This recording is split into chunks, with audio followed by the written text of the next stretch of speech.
Good evening, everyone. I call this meeting to order at 6 p.m. on February 19th, 2026. We have a quorum present. Let's proceed.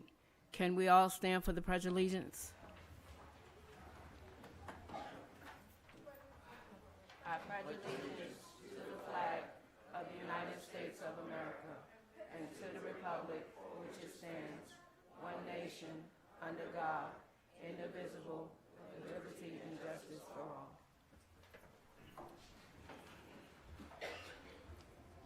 Ms. Wysick, roll call. Good evening, everybody. Good evening. Ms. Boone, Here. Ms. Bailey, Present. Mr. Alsbrook, Here. Mr. Grant, Here. Dr. Harrison, Here. Mr. Holt, Here. Ms. Parker, Dr. Carter. Here.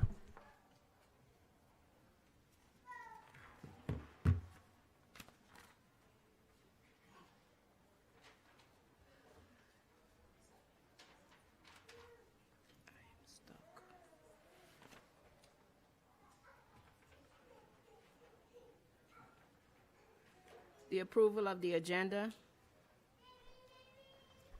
Madam Chair, I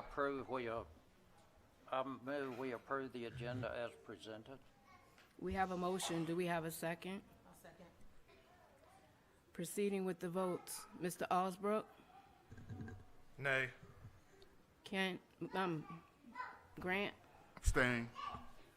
Parker? Bailey? Nay. Holt? Aye. Reed? Yes. Boone, yes. Next, we have the superintendent's report. Dr. Minor.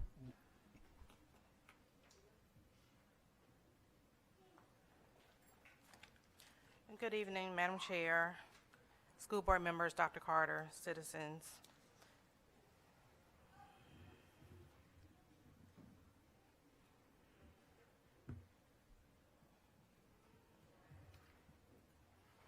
Thank you. This evening's presentation provides an overview of our division's grievance and complaint procedures, specifically how concerns are received, reviewed, documented, and resolved within Franklin City Public Schools. The purpose of this presentation is to ensure clarity. Clear procedures protect employees, administrators, the superintendent, and the school board. They also ensure consistency, due process, and compliance with the law. It is important to distinguish between, It is important to distinguish between policy and law.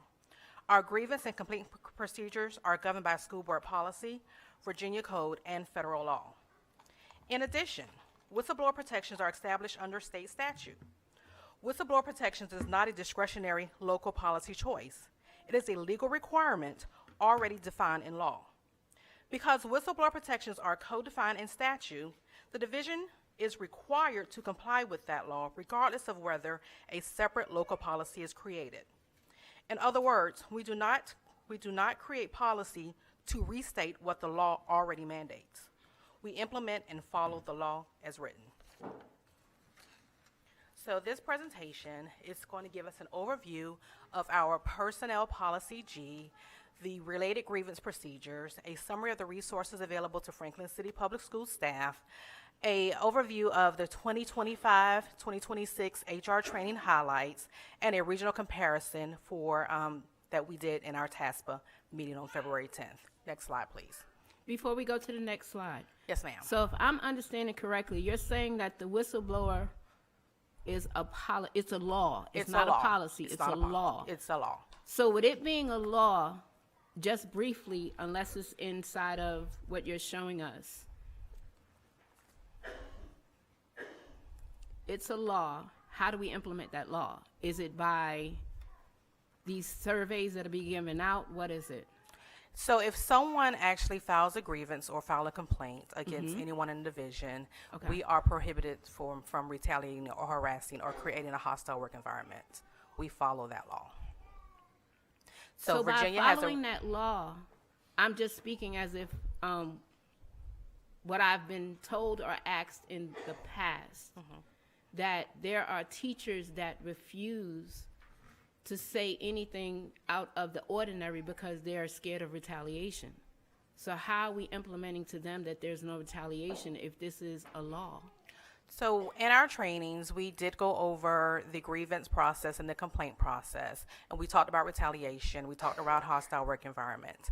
We have to trust that those that they complain about, let HR do their investigation.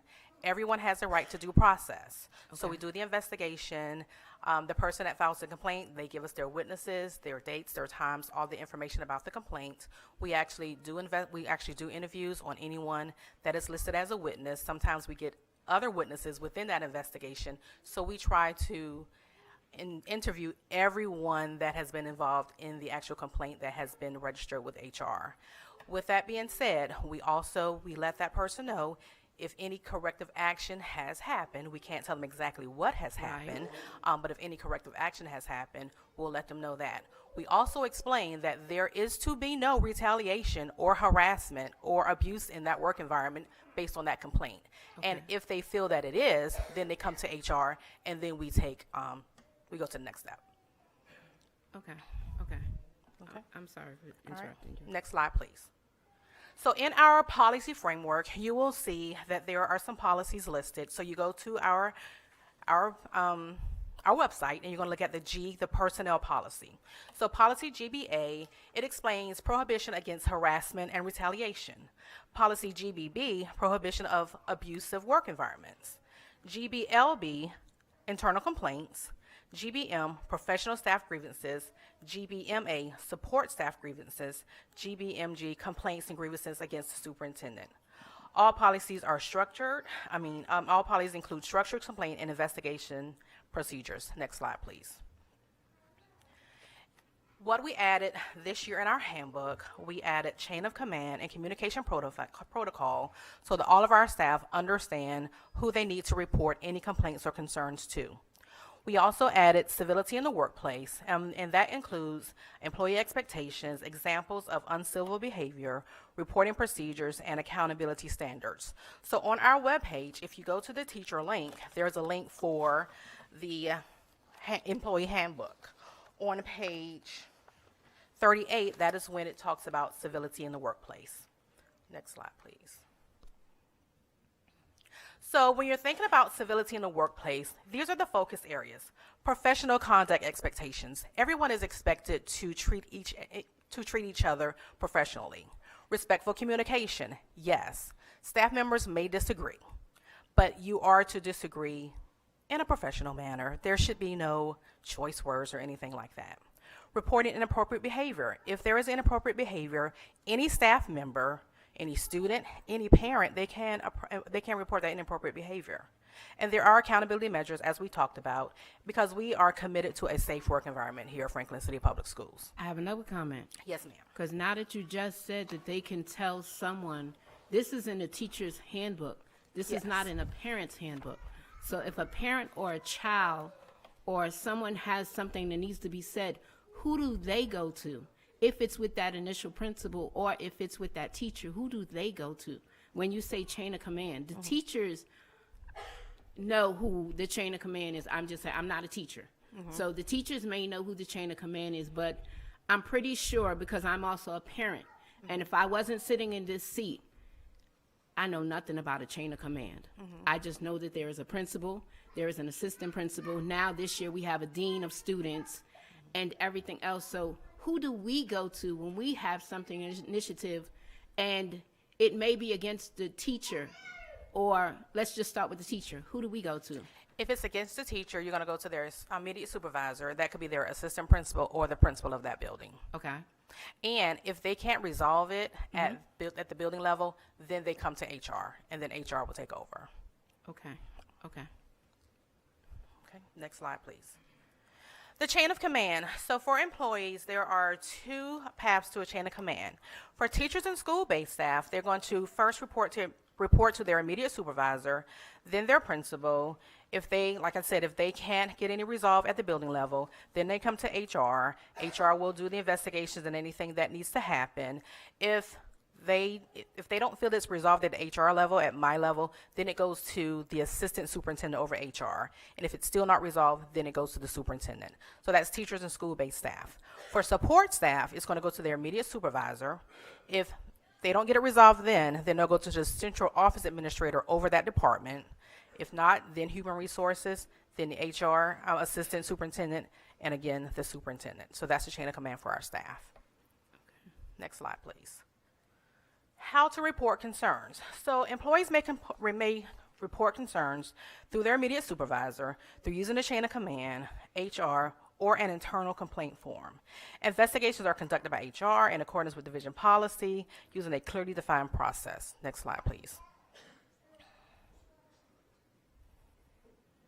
So on the Franklin City resources page, that was one of the first things I did when I first got here. I put procedure with policy. Right. So I created an internal complaints form that is located on you go into the teacher, then go to Franklin City Resources, and then you get to that page, there's an internal complaints form. That form asks everything that I need to know to start an investigation. It asks who, what, when, where, if there are any witnesses, and it also asks, how would you like to see this resolved? So that is in that internal complaints form. And all of those complaints come to HR. Next slide, please. So when it comes to complaints, concerns, and grievances, of course, there's board staff communications. There's a process for registering a complaint, and equal employment opportunity, harassment complaints. There is prohibition against harassment. Then there's grievance procedures that's outlined in the policy.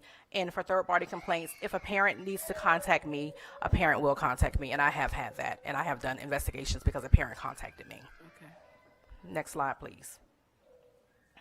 And again, for reporting and resources, we do have a secure electronic form. It's accessible only by human resources, and it collects all the information necessary for the investigation.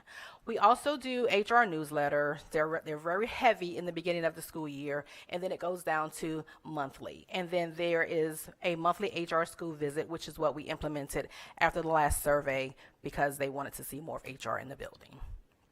Next slide, please. So the question could be, how do staff members know about these procedures? We did training during the summer. In our administrative retreats, we had our training at SP Morton on August the 5th, JPK on the 5th, Clear Choice on the 6th, and the high school on the 6th. We also went over everything at New Teacher Orientation on August the 11th, and we also went over again at the staff meetings on August 18th. I'm going to turn it over to Dr. Sindel.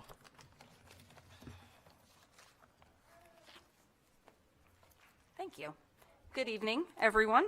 Good evening, Dr. Tindall. So I went last week on February the 10th to our TASPA meeting, which is the Tidewater area school personnel administrators, so HR from the Tidewater area, and there were 6 divisions that were represented there that day. So I had the opportunity while we were there. We do a relatively open forum, what's going on in your divisions, what do you need help with, kind of thing. And so I brought this up and asked what kind of policies everyone else has, and had kind of looked at websites before that anyway, but and found that none of the divisions that were represented, or the ones that I had looked at, including Southampton and Sussex that weren't there, have a standalone whistleblower policy. They all said, no, we refer back to the law, but we do have all of the same policies that are in our policy manual in that section G that include things like the grievance policy for staff and support staff, the prohibition of an abusive work environment, all of those. We have all of the same policies. They also shared that all of their investigations are handled by HR. They have similar chain of command that we do, and that there is actually no other division that uses an electronic reporting form like we have. So the internal complaint form that Dr. Miner was speaking of, where people can go right to our homepage and fill out that form. None of the other divisions have something like that. Theirs is all email, or go to your supervisor, or supervisor calls, emails, that kind of thing. None of the divisions that were there permit anonymous complaints. That was something that I ask about as well. You know, does anybody, how do you handle something like an anonymous complaint? And they all said the same thing. In order to have the information that we need to investigate a complaint, we have to know where it's coming from so that we have all the information. If we don't, we can always go back to that person and say, I need a little more information about this. And then somebody that we can ask, what kind of outcome do you want to see, and can go back and talk to them about the conclusion of the investigation. I have a question about that, but isn't that along the lines of facing your accuser? So isn't that along the lines of where even though HR says that there is no retaliation, that retaliation can happen? Because if I'm hearing it correctly, is what you're saying is if someone is coming to you, they have to give name, dates, places, and everything, because otherwise than that, the investigation cannot go any further. Am I understanding that? So is it along the lines of facing their accusers? How do we? It would more be the right to due process. So if someone's accusing you of something, you have the right to have it investigated and tell your side of the story just like they do.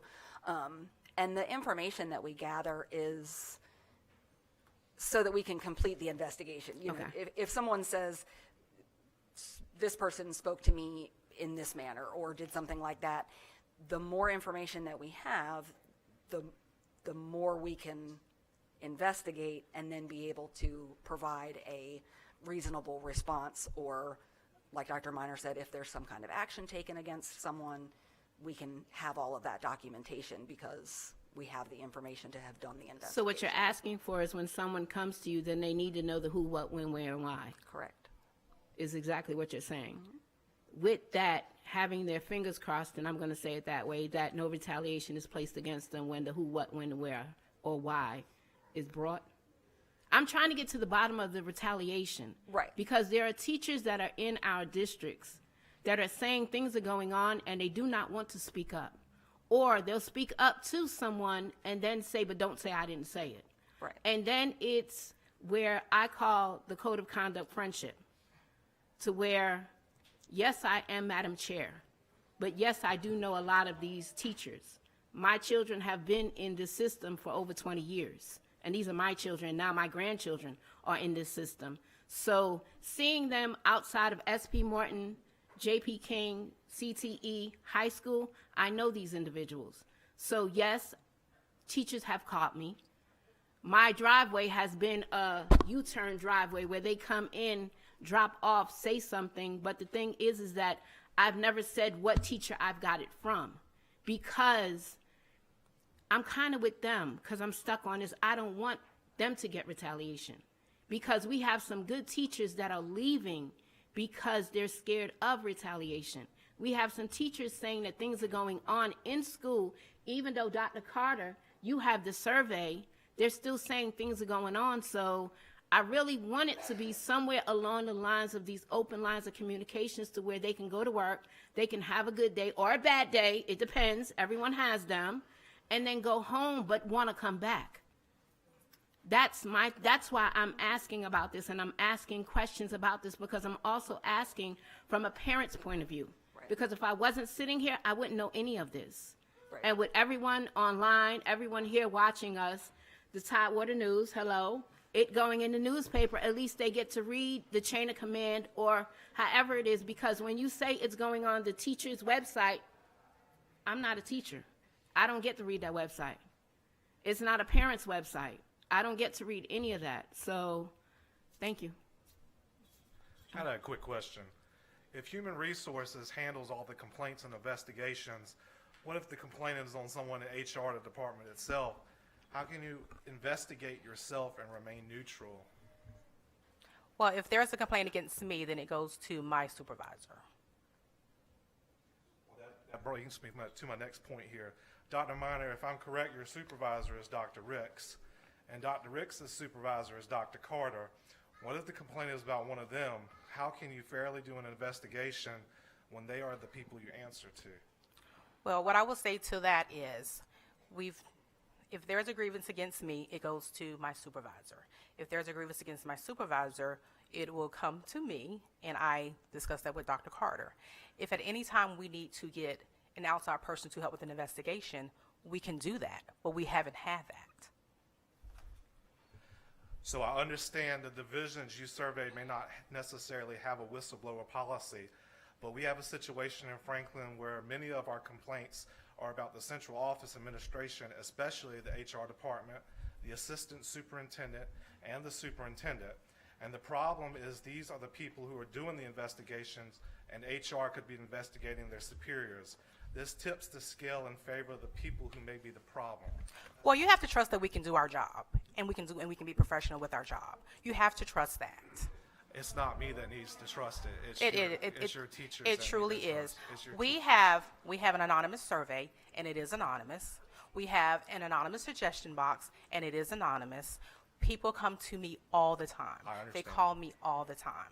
If something is happening out there and I don't know about it, I cannot investigate it. If people are going to Ms. Boone or Ms. Bailey or Mr. Alsbrook and saying, well, this is happening, no one is telling us.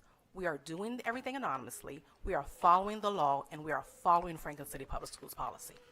With all the Doctor, concerns, go ahead. with all the, thank you, Dr. Carter, with all the Can I concerns. address something real quick? Yes. I just want to address, Madam Chair, the decorum.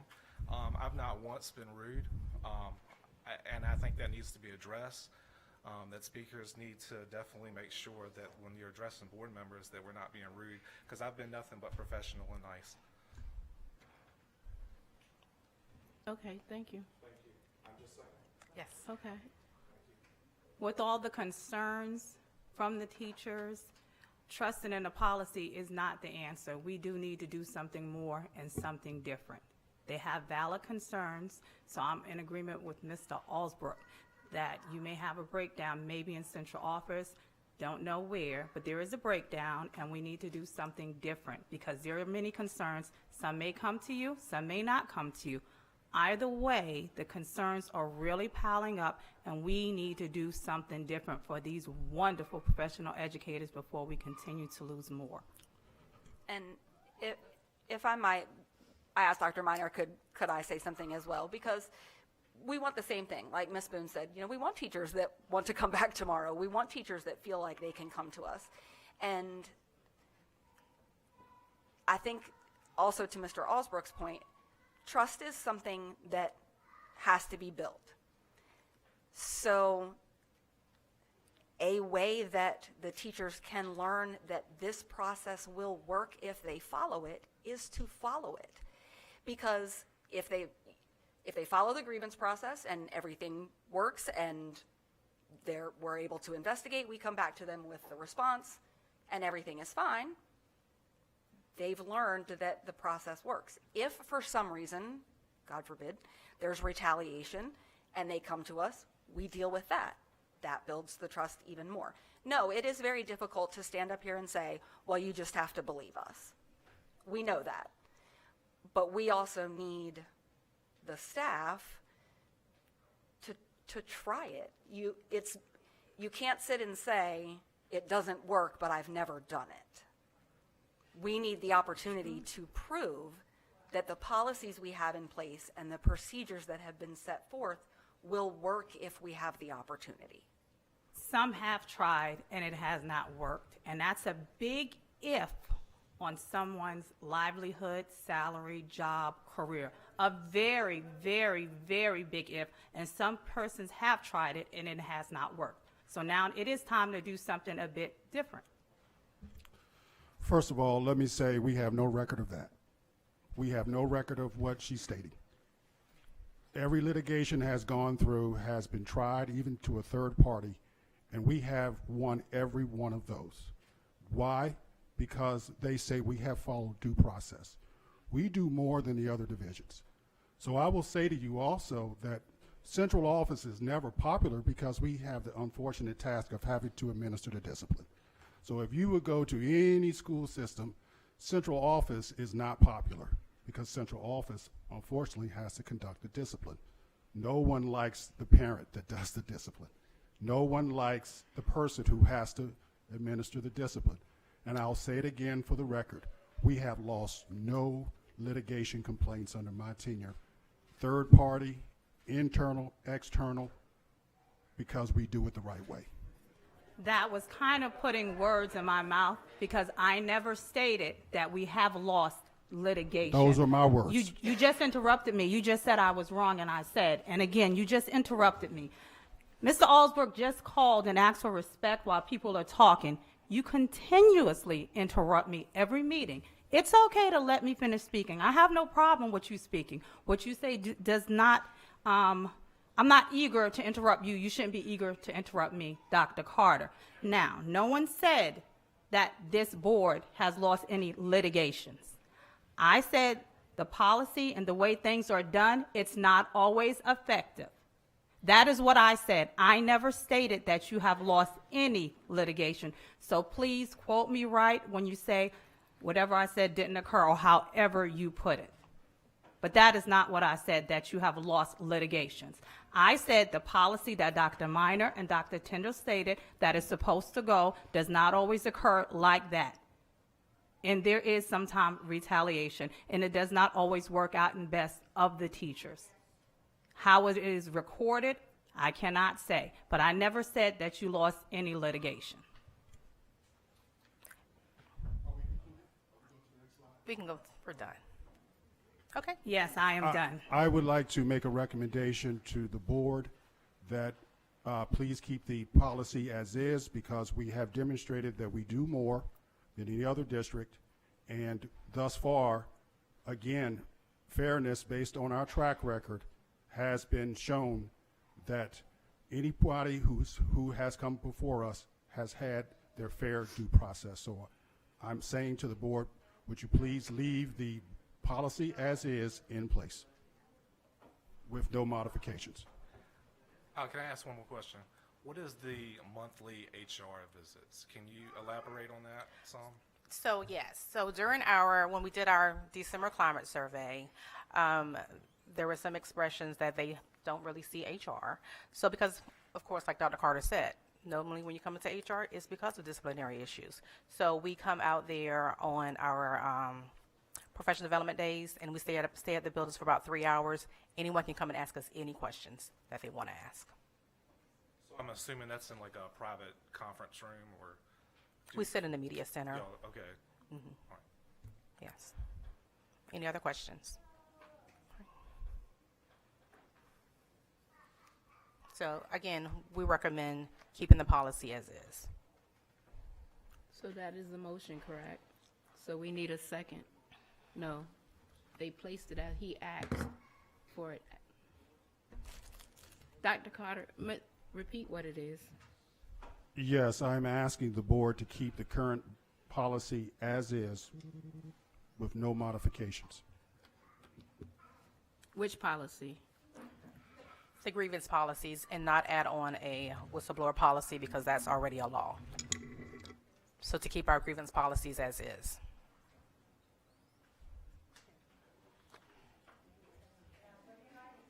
I'm lost. I'm lost. I'm lost. I'm lost.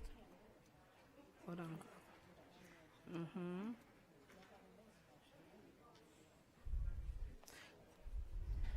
Can I put forth a motion that we table this?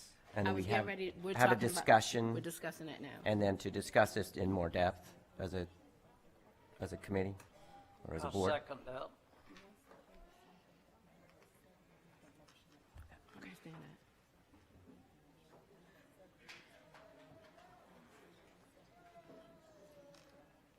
I'm about to say that now. No. Reed made a motion to table it. Okay, so listen.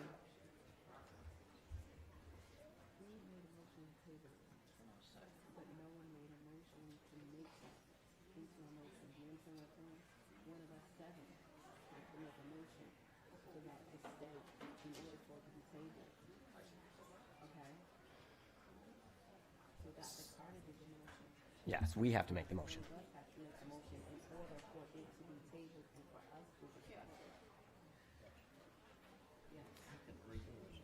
Okay, so I need to restate my motion, So, if I use the right correct words, I hope. I express a motion that we continue to discuss this issue as described particularly that of keeping the policy as is, but that we do that in a future meeting. Say what it Does is that you work? want, my dear. I second. No, that's what he just did. So for clarification, you're asking that we keep the policy as is, that we're going to discuss it, keep it as the current policy. Keep the current policy, discuss that policy further in depth as a board, and then decide at that point, as we discuss it, does it need to be changed? I have no problem with adjustments and things like that, but I think we need to discuss it in depth. We all need to go through and read the policies individually so we understand it, and thereby understand what we're So what is the motion you discussing. need to say? Well, first and foremost, wouldn't Mr. Allsbrook's policy need to be, his motion for us to even change this? Shouldn't that be addressed first before we actually move on to another motion? The only motion that I've seen that we have is to table it for further discussion. No. You can't make a motion to table it. We have to make a motion for it to be discussed and possibility of changes. And that has to be from one of us 7, and then it has to be a second, and then we go into, no, Reed didn't say it correctly. I would like to make a motion to discuss the policies and possibly change the policies. That's the motion. We need a second. I second it. Now that we have the motion and we have a second, we need to go into the vote. Mr. Allsbrook? Yes. I think, hold on a second. Yes. We don't know when that discussion will take place. Does that mean tonight, or does that mean at a future date? Our next meeting is the 5th, and that's also with Carter's, so that's gonna be a long night, too.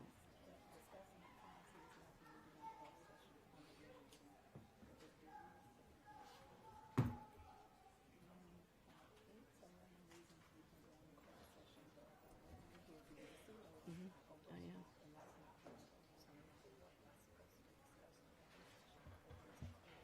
That's fine. So do we need a date that we're going to do this in open session? I'm talking to you. Come on now. Exactly. So the next meeting after that is?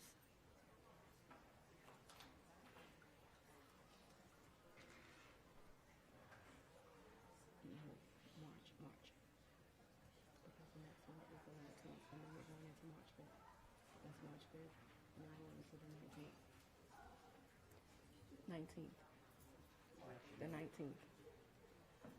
Have that discussion, go further on the 19th. So amend the motion that it'll be on the 19th of March, is that correct? That we'll have the discussion? So I need for you to repeat your motion and state that the further discussion would have on the 19th of March. I would like to make a motion that we go ahead and discuss the whistleblower policy and the grievance policy on March the 19th, And any possible changes. and any possible changes to that. I second it. With a motion and a second, we now have the votes. Mr. Allsbrook, any discussion?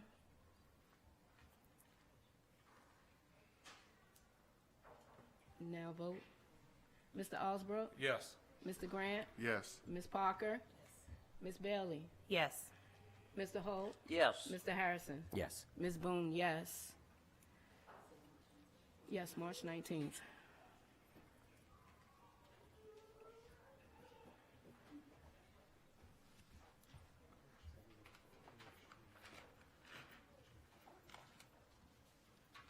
Dr. Ricks?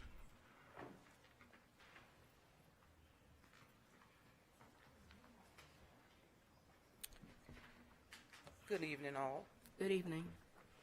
All right, so tonight I'm tasked with, in the beginning, is sharing with the board, public, and also our parents, our staff and community stakeholders that are represented tonight, the superintendent's standards and accomplishments since his tenure here in Franklin City Public Schools. Next slide.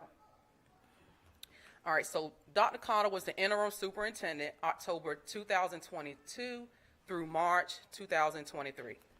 He was a superintendent appointed by the board April 2023 through February 2026, and currently still in that seat today.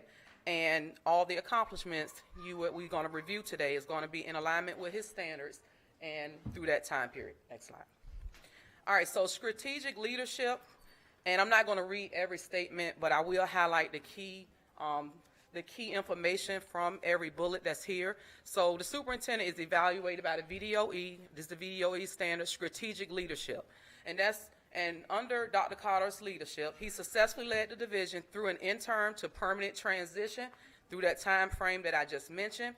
He provided direction through the development of an updated strategic plan, Accelerated Franklin 2028, and that plan did not just involve the central office, but it had central office staff, school board staff, community staff, stakeholders, and also students from the high school. He also built and retained central office leadership team, focuses on student outcome and supporting students at every level. He restructured school leadership administration across all campuses, FHS, SP Morton, Clear Choice, and also our J.P. King Academy. Also, he restored organizational stability during a period of change. He also came in when we had wellness days where students were not receiving enrichment and remediation at the time. He established an opportunity for students to still be able to come in on those wellness days to receive remediation and enrichment. Next slide. Just a quick question. I really need you to define successful. The questions at the end for Dr. Carter. I'm just reading the standards and his accomplishments. So it's a question at the end session that goes directly to Dr. Carter if anyone would like to go back to any standard. That's how we structure this tonight. So number 2 is planning and assessments. Dr. Carter conducted division-wide staffing and instructional, identifying areas to implement target professional development that align to the division's academic goals. All professional development in this division are tied to what we see in our improvement plans and what need to take place across the division. He restored the federal and state grant compliance through structured oversight committees, achieving 100% compliance based on 2024 VDOE monitoring feedback directly to the division. He implemented a structured licensure pipeline through strategic partnerships with iTeach. This has helped a host of our teachers obtain their license and certification, increasing the number and percentage of teachers obtaining a valid Virginia teacher license in critical shortage areas across the division. He established a board-approved pre-contract incentive program to support long-term substitutes that are recruited in high-need content areas. He strengthened the fiscal accountability through the implementation of a secure cashless payment system involving internal controls and transition transparency. Next slide. Instructional leadership. He transformed J.P. King Middle School to the J.P. King Career and Technical Academy, expanding workforce aligned pathways.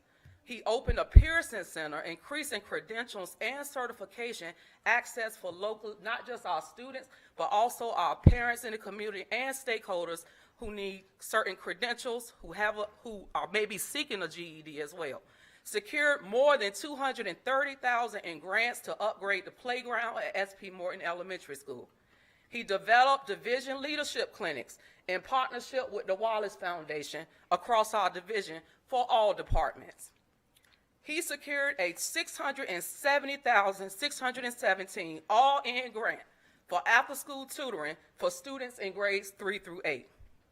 He successfully opened a greenhouse at FHS in partnership with Virginia State University Small Farm Program to educate students about plants, agriculture, and nutrition. Next slide. Organizational leadership and resource management, division staff sustainability, 88% overall staff retention division-wide, and maintaining 74% teachers' retention within a Title I turnaround school environment. Strengthening workforce continuously during a period of transition. He increased the number and percentage of fully licensed Virginia teachers division-wide through intentional recruitment and licensure pathway development. He provided retention incentives to returning teachers and staff in September 2024. He added 20 classrooms to SP Morton Elementary School at no cost to the city. He added 3 new electrical buses to the fleet at no cost to the city. He secured a $2.83 million grant to renovate the Charles Street Gym. Next slide. He partnered with the Wallace Foundation, which we received $50,000 in grant to create a rural school leadership academy. And they have extended our grant and gave us another $55,000 for next year. He partnered with George Mason University to create a pipeline to a leadership pathway. He secured a Department of Criminal Justice Service grant to fund and make sure security officers are at each one of our schools, 2 at the high school, 1 at the Clear Choice program, and 1 at the J.P. King Center. He ensured vape detectors, weapon scanners, and security cameras were installed in all schools and the alternative programs. He secured over a $250,000 grant for special education. Next slide. Communication and community relations. He partnered with Camp Foundation to make sure that every senior that qualified would receive have the opportunity to go to Camp Community College free with a full scholarship. He continued the partnership with Camp Community College. And at this time, he's currently working with another Camp Community College to bring an automotive program next year to our juniors through the partnership of Blake, Jeep, and Chevrolet. He strengthened family engagement through the Superintendent's Parent Advisory Board and the Student Advisory Board. He implemented Safe Driver 360 for families to be able to track their children's school bus route. He provided monthly newsletters from each department highlighting all these things I'm talking about to the school board and other stakeholders regarding key events and information. Culturally responsive and equitable division leadership. He significantly increased the number of students with disabilities earning a standard diploma, senior cohort 2025. He developed Clear Choice alternative program, decreasing in vaping, out-of-school suspensions to include improving overall academic achievement among at-risk students. He partnered with the community-based organizations to expand support services for at-risk student populations during and after school hours. He added Western Tidewater Community Service, United Interventions, Tidewater Youth Services, and the Youth Intensive Outpatient Program for our students. They provide services through all buildings. Develop a workforce summer program for students ages 16 to 22. They can apply for jobs in the spring. Next slide. He worked with Old Dominion University to make sure mobile health facilities that provide free health care in the building. He developed a family engagement resource room, include grant funds to provide 2 family engagement specialists for elementary and secondary. He hired a division social worker to be a liaison between the school system and social service, which helps with our chronic absenteeism. Implemented jobs for Virginia graduates targeting at-risk students in grades 9 through 12, providing them with employment now and monitoring them 2 years after they graduate. Next slide. Professionalism is the 7th standard, and I'm almost to the 8th standard. Work collaboratively with the school board to ensure transparency and compliance. He implemented structured feedback, including those suggestion boxes that are listed at each school to promote open communication and continuous improvement. He institutionalized division-wide culture and climate surveys, which we just talked about, and those surveys are released in the fall and the spring. He partnered with the school board to develop and implement a formal superintendent grievance policy, establish a clear internal complaint process through the HR department. So 1 through 7 is how we get to 8. Division student academic progress. Sustain organizational stability with 95.7% of staff returning for the 2024-25 school year. and 88% of staff returning for the 25-26 school year. Achieved a 92.6 credentialized graduation rate for the class of 2025, ensuring graduates were prepared for employment, post-secondary enrollment, or military enlistment. And yes, some students got more than one category. Demonstrated measurable progress in reducing chronic absenteeism, with approximately 75% of students at SP Morton and 78 at FHS consistently attending school on a regular basis, reflecting strengthened engagement and improved attendance outcomes across both campuses. Established a Tutors to Teachers program for the past 3 years for SP Morton students through a partnership with George Mason University. Next slide. Successfully closed 3 corrective action plans from the Department of Education, demonstrating strength, compliance, and instructional improvement with special education. The number of special education students graduating with advanced or standard diploma has increased under his leadership, with the number of students receiving an applied studies diploma has decreased. Preliminary fall data 2025, with 1 retake compared to last year, has demonstrated trends of growth in math, reading, writing, and history. And the link is right there. It's linked here, and it's linked on the website. If anyone wants to go in and dive into the standards and the overall job performance and what is expected of the superintendent. Next slide. Questions are for Dr. Carter.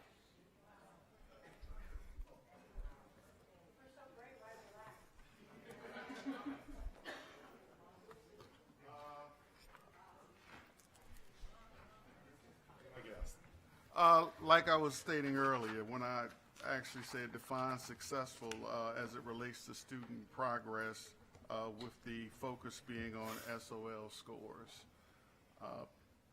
That's the question. Can you define success in that area? Oh, absolutely. It takes 1 through 7 to get to 8. It's just like planting an apple tree, a peach tree.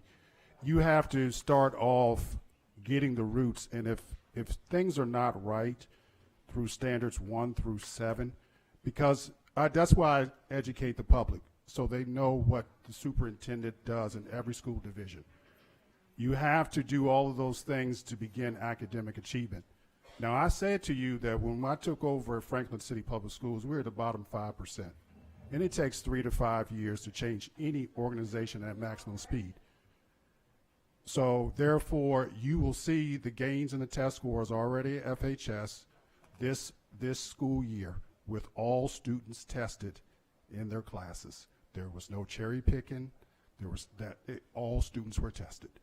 So the gains are the gains, and they will continue to grow as we get better and better and modify. So, yes, the question was, that's how you define success. Success is not just standard 8, it's 1 through 8.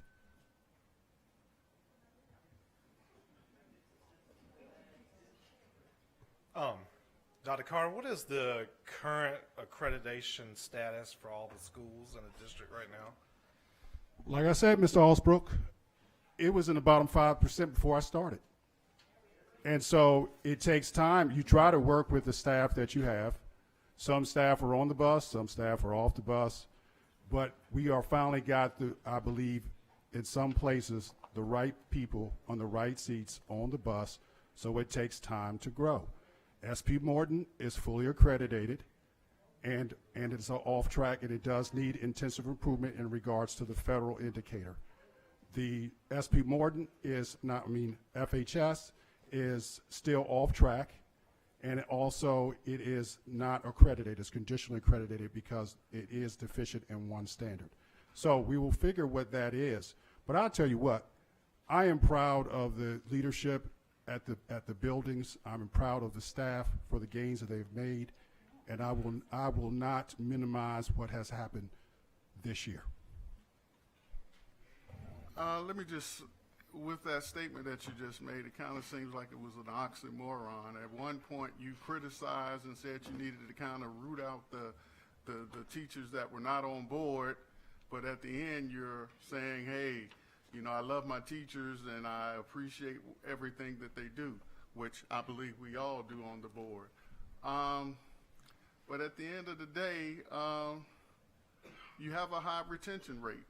So it wasn't a lot of people that you were trying to, I guess, get out of the buildings and stuff, but yet, over the last few years, up until this fall, I believe, we've actually gone down in our test scores. Is that correct? No, sir.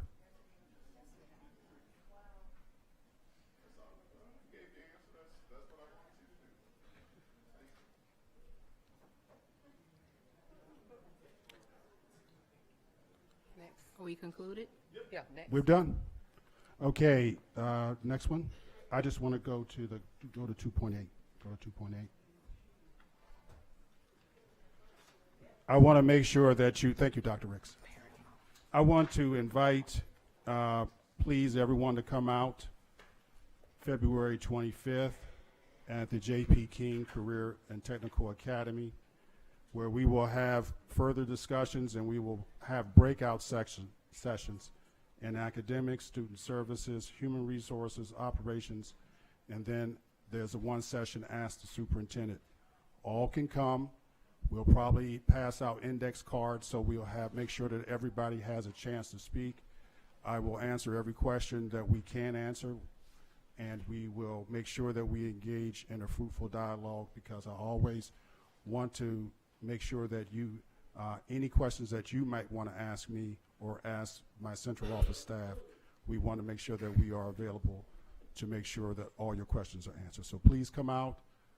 It's from 6 to 7:30. I think, Dr. Ricks, are we having the Culinary Arts Department do a little something? So the Culinary Arts children will prepare light refreshments. So we always like to show off what we do at the CTE Center.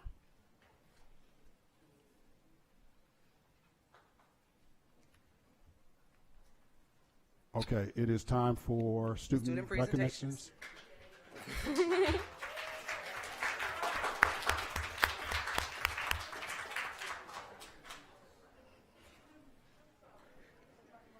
All right, so our first group that we be recognizing, Mr. Cow is going to set up. He just sent up pictures. And the first group we're going to recognize tonight, and I'm going to read a statement about them, is the JJV Middle School Cheer Squad.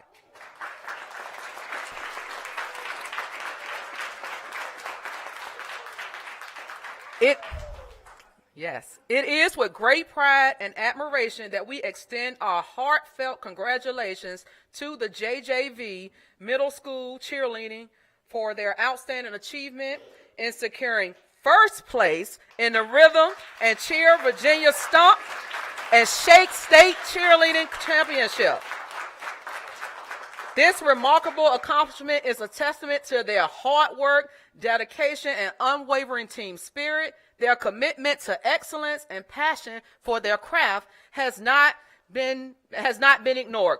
Congratulations once again to our JJV Middle School cheerleaders on their well-deserved success, and we're going to ask Coach Glenn to come forward. Let's give her a hand as she comes.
We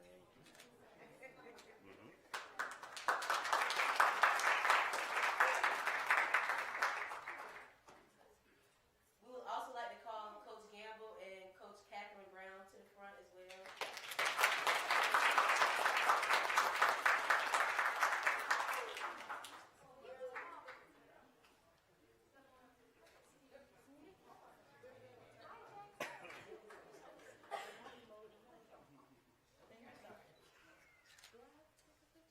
Yeah.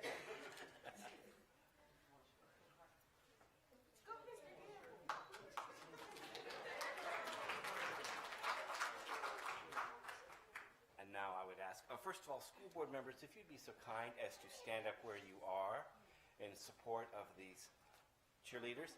Young ladies, if you would be, center yourself a little bit more here in this area so that I can get everyone together. Coach Ms. Brown, can I borrow just a few moments more? And if you would, get on the opposite side. Good. Righty. Starts my career as a house painter. All righty. You're not familiar with this one. That's okay. Good. Look this way. Very fine. Good. 1, 2. Good smiles. And yes. Thank you all.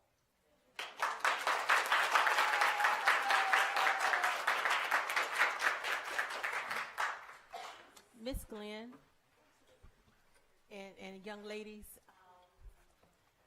I want to tell y'all congratulations again, and I'm very proud of you all.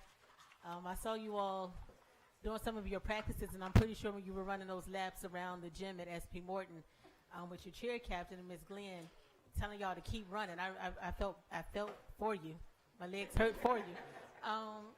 But you all see where all of the hard work that you all put in paid off.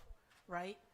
And remember, you're always going to be winners, so you keep working extra hard, and you keep accomplishing great things. Y'all understand that? Very, very proud of y'all.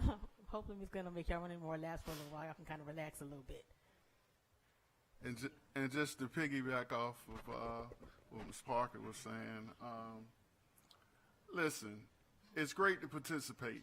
You know, you want to participate. You want to be a part of something. You want to do that. But I'm not from the era of just participating.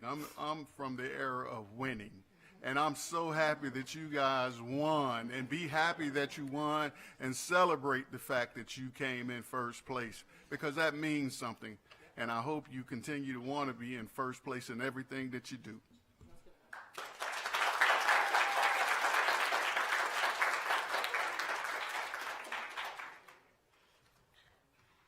All right, our next group we would be recognizing is our JJV girls basketball team.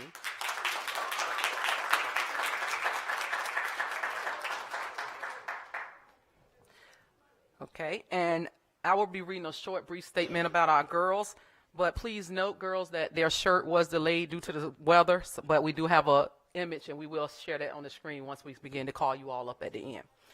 All right, so the JJV middle school girls basketball team has made tremendous growth over the years. Demonstrating determination and growth, the team concluded the 2025-26 season with a respectable score, 7-9 record.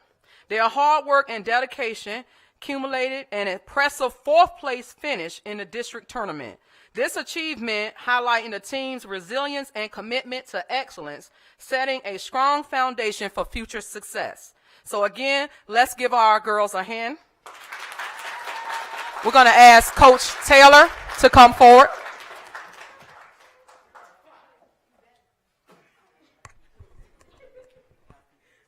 No, I'm a coach. I got it. I started this season with 11 girls. Well, 10, and I had one come on. My girls never played basketball before. There was one girl who ever played. And every single day I pushed them, they want to quit, and they didn't quit. So I'm so proud of these girls. To this day, they ask me when we're going to go back on that court. So for a bunch of girls who never touched the court, to aggravate me as much as they do about getting back on the court, I am so proud of them because they have the heart. So congratulations to them for being such amazing girls. Callie Jones is not here. She is our point guard, the best point guard in all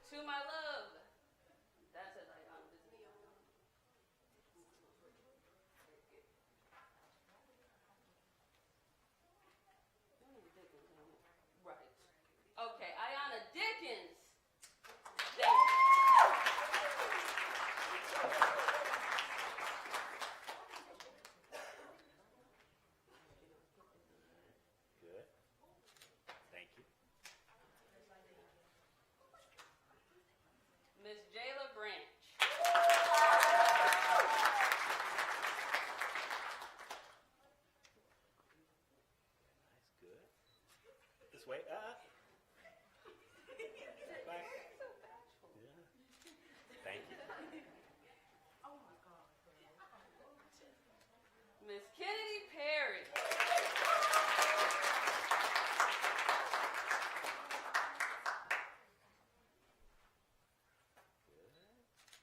Thank you. Kennedy DeLoach.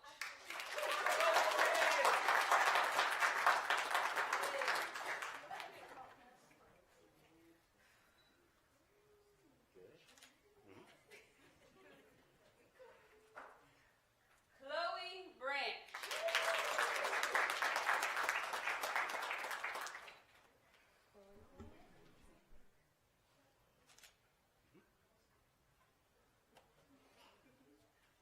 Leah Hallman is not here, but we accept this on her.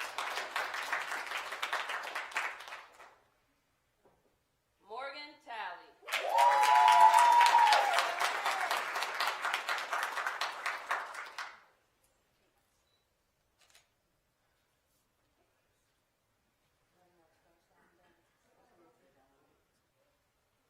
Sadora Tulos. I was going to say name right, Sadora.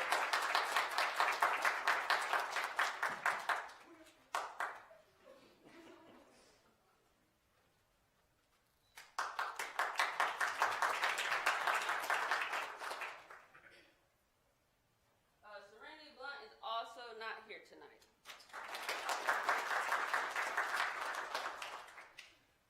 Not saying the last name because I didn't say it. So, Skylar.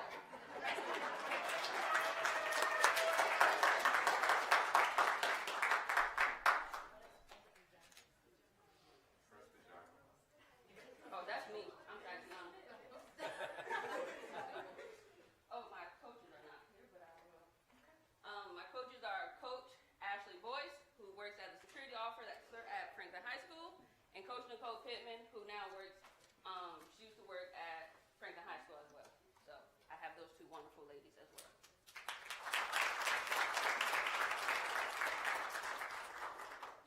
Okay. Same drill, ladies and gentlemen of the board. Be so kind as to rise. And girls, if you will be so kind as to shift yourself a little more to the center. 1 second. Yes, I'm not hurry. Okay. Good.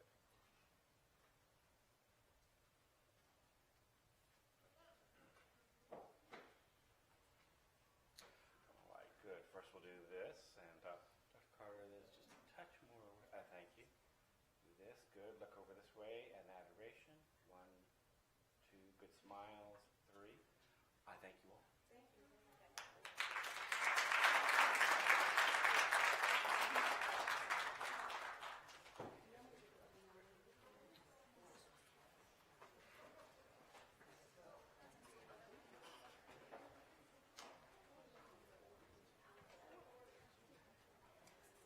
Miss Taylor, Miss Taylor, I have a question for you and the ladies, and if they can just answer it, I would love to know. You said that none of your ladies had played basketball before you maybe won. One, my point guard has played. Your point guard. So for the ladies, right? How do you feel stepping out and doing something that you've never done but accomplishing something so great? Like, how does that make you feel right now?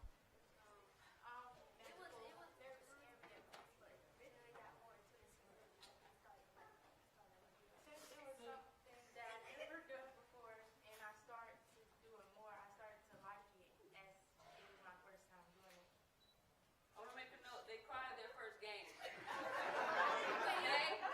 They were like, please, don't start me. And I said, somebody has to start. So, after the first game, and they won their very first game, they screamed, they shouted, and after that, it's like, all right, this is easy. We can do this now. So, first game, they cried. After that, they were good.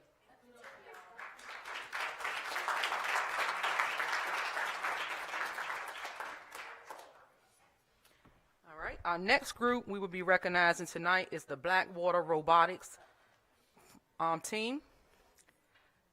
And let's give them a hand. All right, so on behalf of Dr. Carter, we are proud to present each of you for your great accomplishments tonight. We want to present you with the Blue and Gold Award, which was established in February by your exceptional work, your competition, your outstanding contributions, and your success through the Blackwater Robotics program. So at this time, I'm going to ask that Coach Johnson come forward.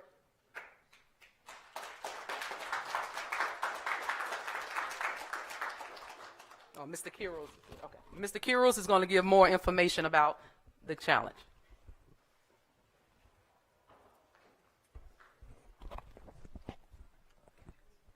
Good evening, everybody. I'm so proud of these kids. It's my first.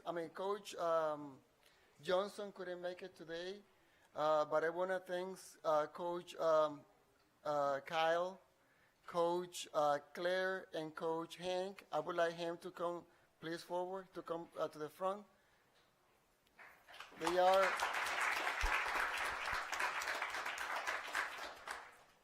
So it is my first time doing robotics, and I was so scared, competing with teams from Virginia, Maryland, and Washington all together. And this team came 42, out of those states, So I couldn't be more proud of them. So at this time, I would like to call them to the front. So Amaya Johnson.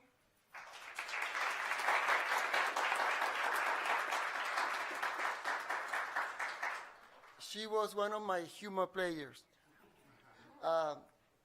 Saya Alexander, Rico Alexander.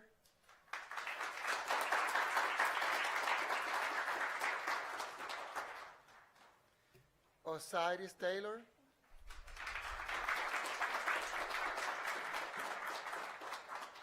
Kamari Wiggins.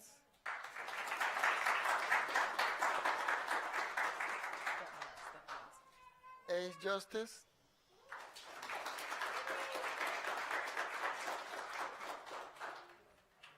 My son, Christian.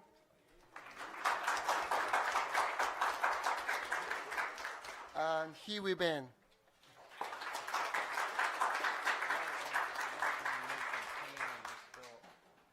I'm gonna give a special thanks to Cameron. He couldn't make it today. He's one of our seniors. And Miss Phillips, she stand, to our side. She helped us. She helped me. She was so patient. I didn't know anything about robotics, like how to handle robotics, but she was willing to help me. So I want to say thanks to Miss Phillips as well. And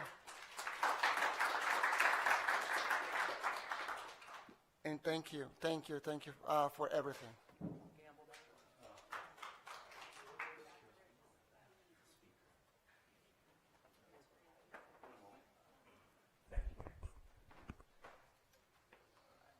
Again, ladies and gentlemen, center yourselves, please, and board members, if you'd be so kind as to stand.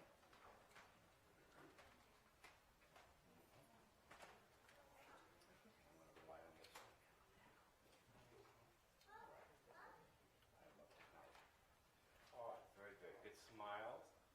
1, 2, 3. Thank you.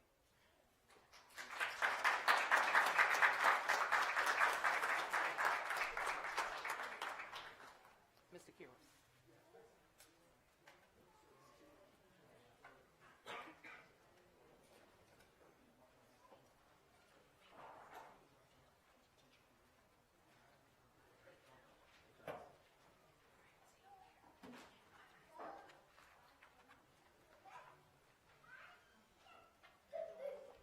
All right, and I did want to announce that our robotics team, well, was a delay in their order as well, but they will be receiving a jacket, and on the one side of their jacket will be the Franklin logo, and the other side will be the Black Regional, so they will be receiving lab coats that will be coming soon.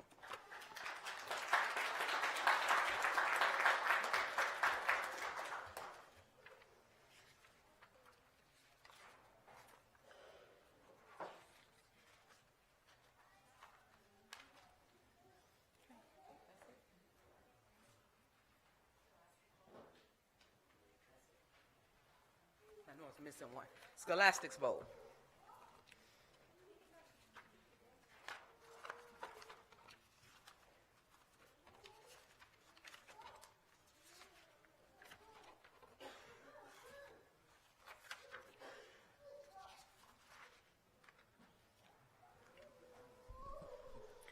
All right, our Scholastic Bowl is being recognized tonight for their great achievements, and we're going to ask that their head coach come forward for the Scholastic Bowl and talk about their accomplishments for this year.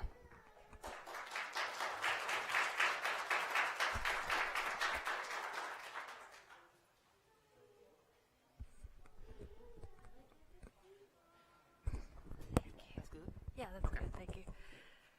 Good evening, everyone. So I coach Scholastic Bowl along with Trina Stout. She couldn't make it tonight. Oh, no.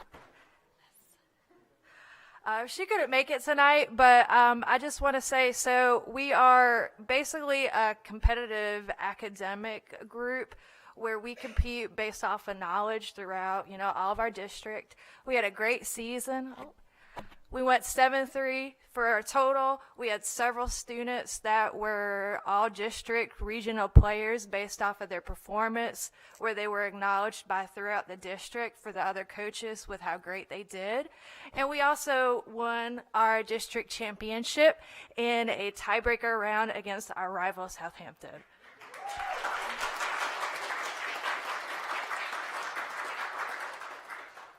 Thank you.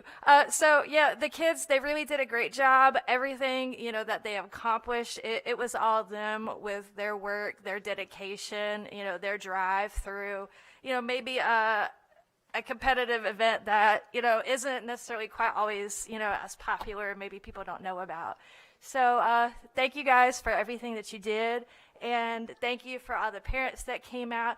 Thank you to Ace and his mom for making us a really nice name tags, and just anybody that supported us. Thank you. And without further ado, I'd like to have Zaya Alexander.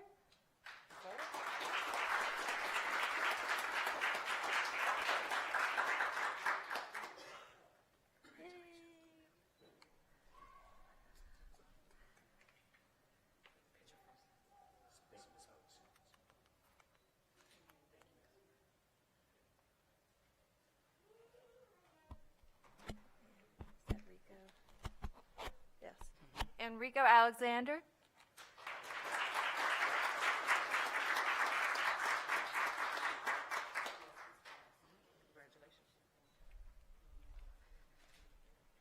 Sahila Hassan could not be with us tonight, but she's another one of our players.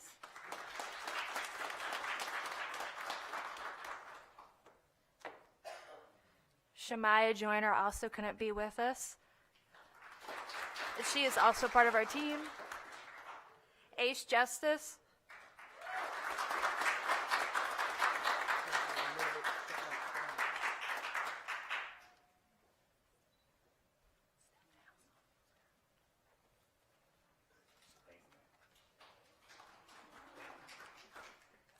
And last but not least, Christian Owens.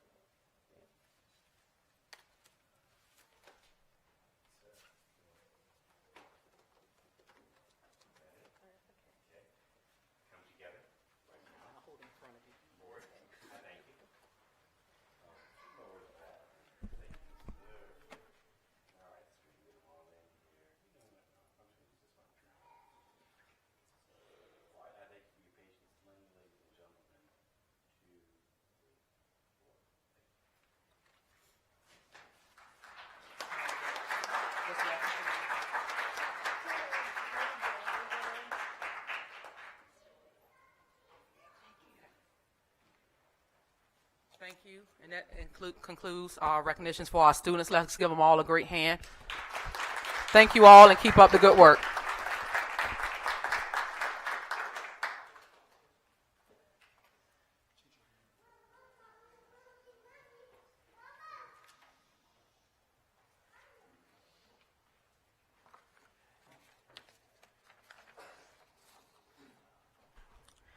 Tonight is a celebration. We're here to recognize educators who go above and beyond, not for recognition, but because they believe deeply in the potential of every student they serve.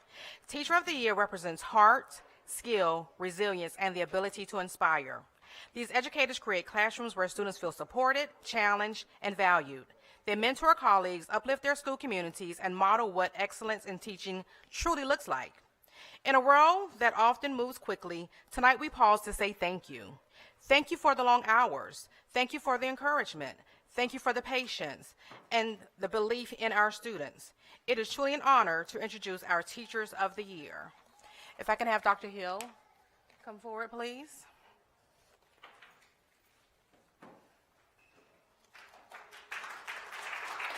So, SP Morton Elementary Teacher of the Year, Ms. Lauren Goodrich.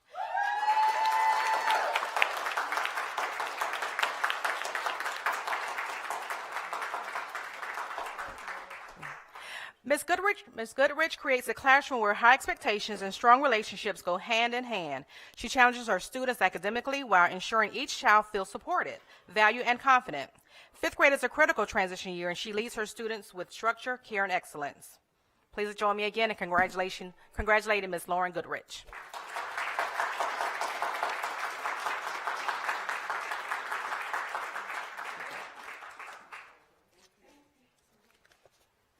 If I can have Dr. Hunter join me, please.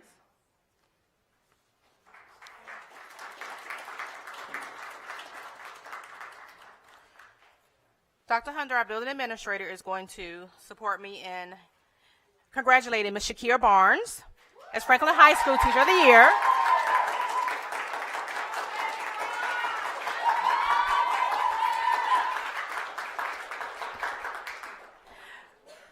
Ms. Barnes is a gifted educator who brings literature and writing to life. She sets high expectations while creating a classroom where students feel valued, supported, and inspired to find their voice.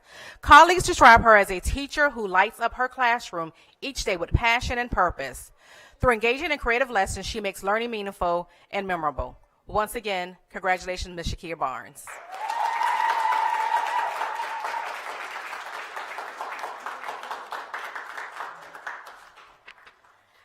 I would like to ask the building administrator for CTE, Mr. Creekmore, to join me. And Mr. Creekmore is going to present, because she is our JPK Teacher of the Year and our Franklin City Public Schools Teacher of the Year, Ms. Tony Bowers.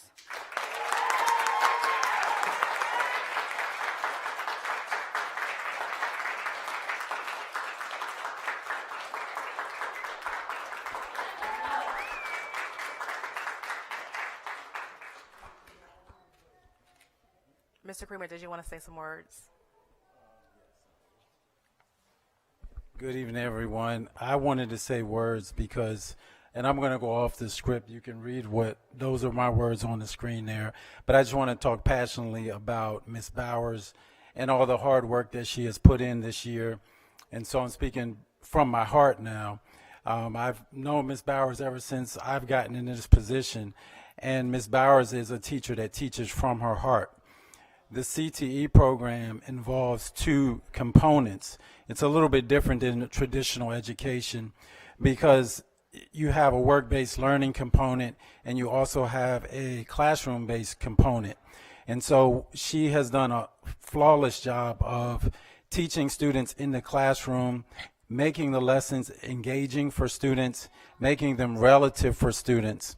She has done activities that have reached not only the JPK community, but the Franklin City community. She's done community service projects where they have gone out into neighboring communities and done public safety postings. They have cleaned up communities. She has partnered with the Franklin City Police Department to not only have the students visit, but have them come in. They've done forensics demonstrations. They have done demonstrations on de-escalation, and she has also taken students to actual court to see court proceedings. I've been in her classroom, and she has done such activities as a mock trial in which she had all students engaged and all students playing, everything from judge to jury to defense attorney to prosecuting attorneys.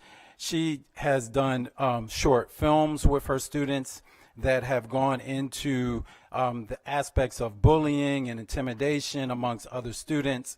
And she has also even created a song. Her students did a song in the classroom. And so these are things in a very short period of time, which is one semester, things that I have personally witnessed. Above and beyond the call of duty, she eats lunch with her students. She walks students to the bus. She greets students off the bus. And she has an impeccable attendance record and punctuality record. She comes to work every day, dedicated to the students of Franklin City.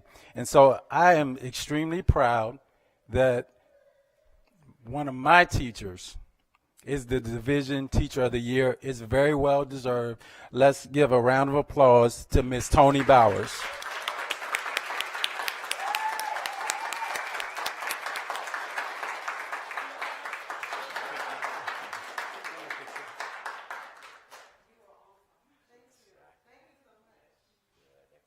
Stay in there, Miss Bailey, please.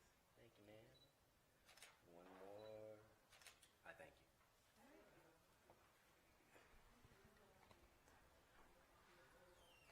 Ms. Bowers, if you would like to speak. Yeah.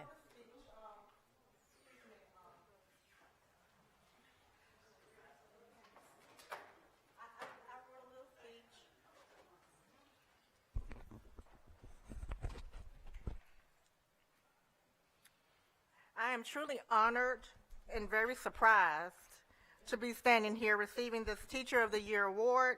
I never expected this, but I am incredibly grateful. For me, teaching has never felt like a job or a task. Every single day I have the privilege of working with amazing young people who inspire me just as much as I hope that I inspire them. I want to thank my colleagues, administrators, families,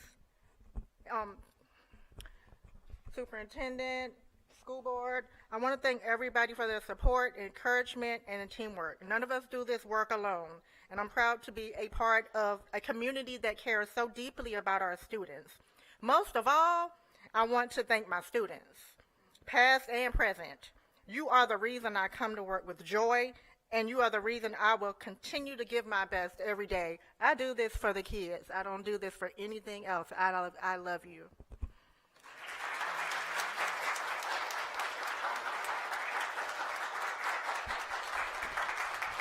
Thank you.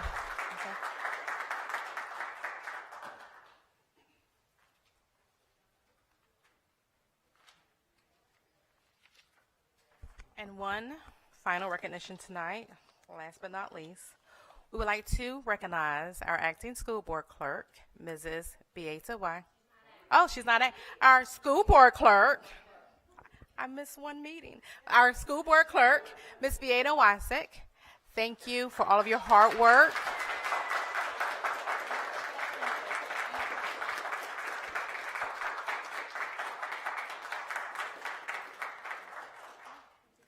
Thank you.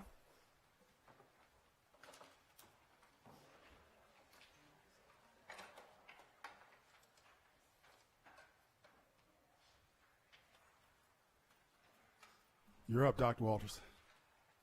Thank you, sir.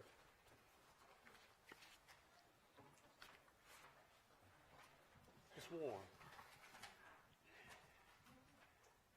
Good evening, Madam Chair, members of the board, Dr. Carter.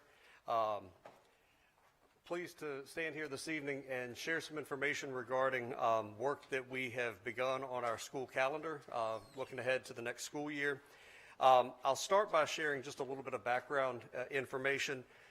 Virginia Code requires that school divisions are either in school for 180 days or they meet a minimum requirement of 990 hours. For high school credits, it's required that students have at least 140 hours of instructional time in order to earn that Carnegie credit. Our current calendar exceeds those minimum expectations. At SP Morton, our current calendar has 1,007.5 hours of instruction, and at Franklin High School, we have at least 148.5 hours of instruction. The way that the calendar was constructed this year, first semester has the 148.5, slightly more for second semester. But based on this current calendar, we do have bank time, and we've needed that this year. So in terms of inclement weather, when it's not safe for our students or our staff to be here, we can close or delay opening and still meet this minimum expectation. So those are some of the guidelines that are considered when developing calendars. And so we did issue a proposed school calendar survey that was available to family, students, staff and community members for a little over a week. We did receive almost 300 respondents, which is more respondents than we had with this survey last year. And you can see the breakdown. Approximately 57% of respondents were employees, and nearly 40% of respondents were family members. So the first question after asking how they related to the survey, whether they were a staff member, a parent, or a community member, was for them to gauge their feeling on our current model. So from 1 being very displeased to 4 being very pleased, you can see that approximately 86% were either pleased or very pleased with the structure of our current calendar. So we wanted to tease out exactly what parts of our calendar that people appreciated, which parts might require a little more support. And so we asked folks to explain what their rationale was. And just to summarize some of the thoughts that were shared, comments that were associated when folks either indicated a 1 or a 2 on that question, either supported the start of school after Labor Day, which is a change to our current calendar, some confusion regarding which Fridays students are actually attending school in person, virtual, is it a wellness day? At the elementary school, there were still some concerns about the length of the school day for some of our youngest learners, or they were in support of a more traditional Monday through Friday model. For comments from individuals who scored either a 3 or 4 on that question, they generally supported the Wellness Fridays. They supported the professional development days for teachers and staff, and they supported the existing holiday breaks as they were designed. So we'll take a look at how individuals responded to specific characteristics.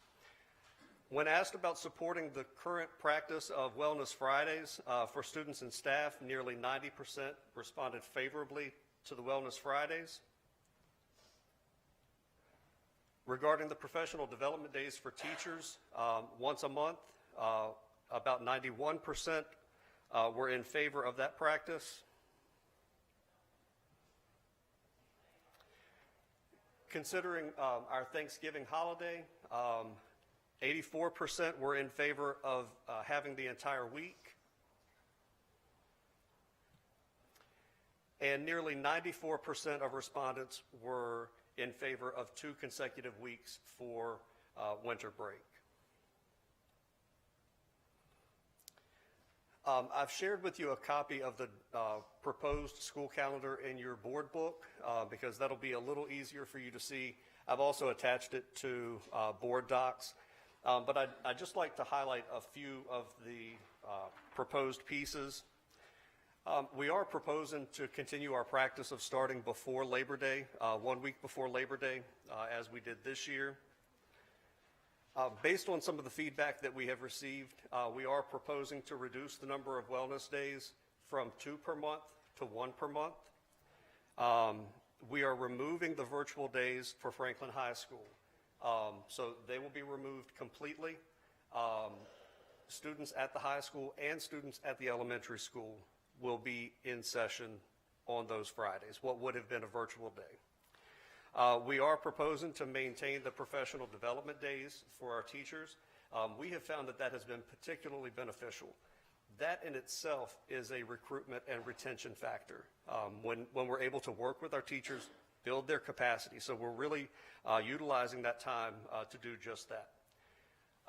Two other things that I'll draw to your attention. There was a lot of feedback from teachers requesting a teacher workday following winter break. And so that is proposed on here. That would give them some time to get back into the classroom and prepare for time with students following winter break. The other piece that is different than our current calendar is the addition of President's Day as an observed holiday. We noted particularly high absenteeism at the elementary school on Monday. So this practice will align us with neighboring divisions, and we believe that overall that will provide for some smooth instruction. So you'll note the start of the school year would be August 31st, and the last day of school and FHS's graduation would be June 4th. There was one question that we did ask in the survey that would not impact our calendar for this school year. But there was some conversation about adjusting our calendar so that we ended first semester prior to winter break. It's a practice that some divisions do so that when students return to school in January, instead of having a period of some remediation and reteaching before SOL testing, they're jumping right into the start of their second semester courses. And so when we looked at that, we saw that there were approximately 71% of respondents that were in favor of that practice, and 29% were not. Again, that's a pretty significant change in our practice. And so for this evening, we're not making a recommendation one way or the other, but we did want to get some feedback from our teachers, from family members, and so that is some data for us to consider. If we're going to make a change that's that significant, we want to make sure that we're giving everybody enough time to adjust to that type of change.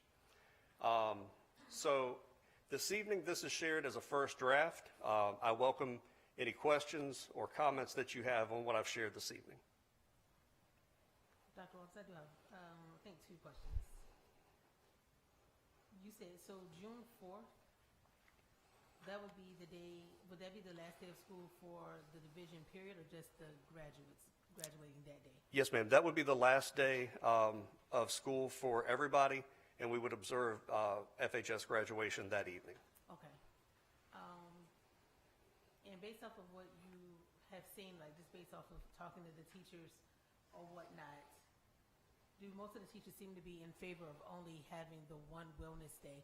I'm not at the high school, but I am at the elementary school. Sure. And having just that one wellness day a month, do they seem to favor that a lot more than what we are currently doing with two? I think that's a really good question, and it is a really important recruitment and retention tool, and we also need to balance that with the needs of our children. And so what we've done is we've done our best to continue with that practice of proposing Wellness Fridays, but also ensuring that our students have far beyond the minimum amount of instructional time in class. So we've tried to hit the middle as best we can. With Enrichment Friday, thank you, ma'am. With Enrichment Friday, do we have a large turnout for Enrichment Fridays that would offset? So this year we've changed kind of our structure of Enrichment Fridays, where we are extremely targeted with the students who are invited to participate in Enrichment Friday. And we're continuing to monitor the impact of that practice. So based on that model, the model itself suggests that there are slightly fewer students who meet those specific criteria. However, like I said, we're continuing to monitor the impact of that practice. And we do see value in providing this more individualized instruction in a smaller setting on those Enrichment Fridays. So that is a practice that we do propose to continue. So the structure of Enrichment Friday, we've been very, very intentional with who's been invited to participate in Enrichment Fridays. That's the problem I have with your verbiage you just said, but I'm continuing.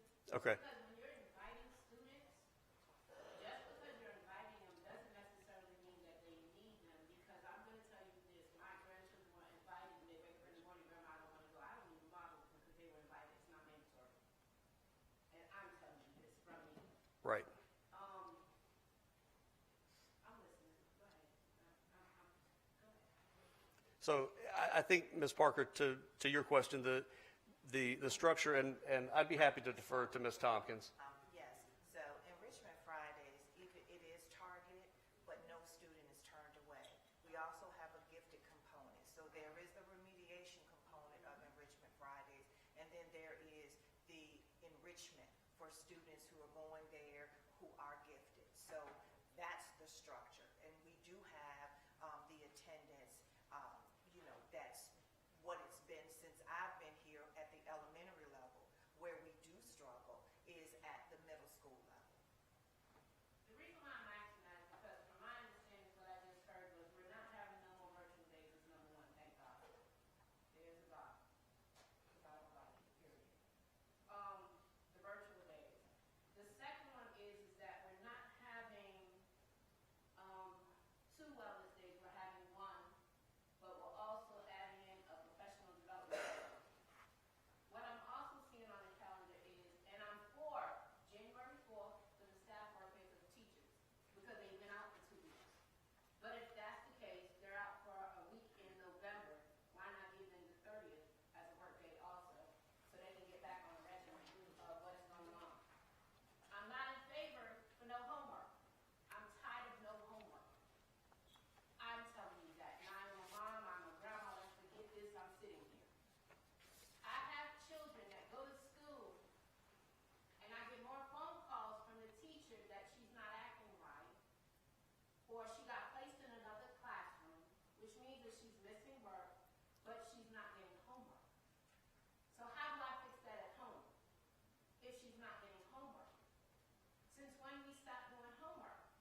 Ms. Boone, what we'll do is we'll have a discussion with the principal, because that's where it starts, and then the principal has a discussion with the teachers, and we'll.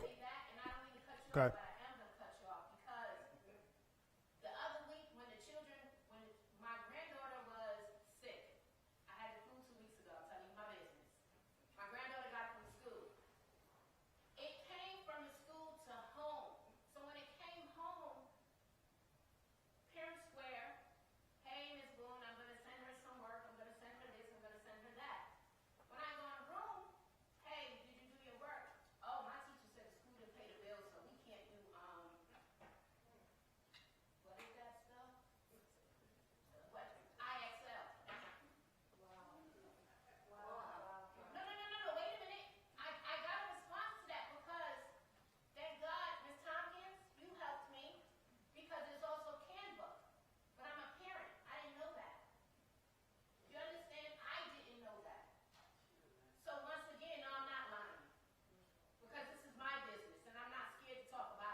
I'll say this, I'm all for wellness days, and I'm all for making sure the staff get what they need, but I certainly am looking forward to seeing more instructional time, because more instructional time means better test scores, and that's what this division needs right now.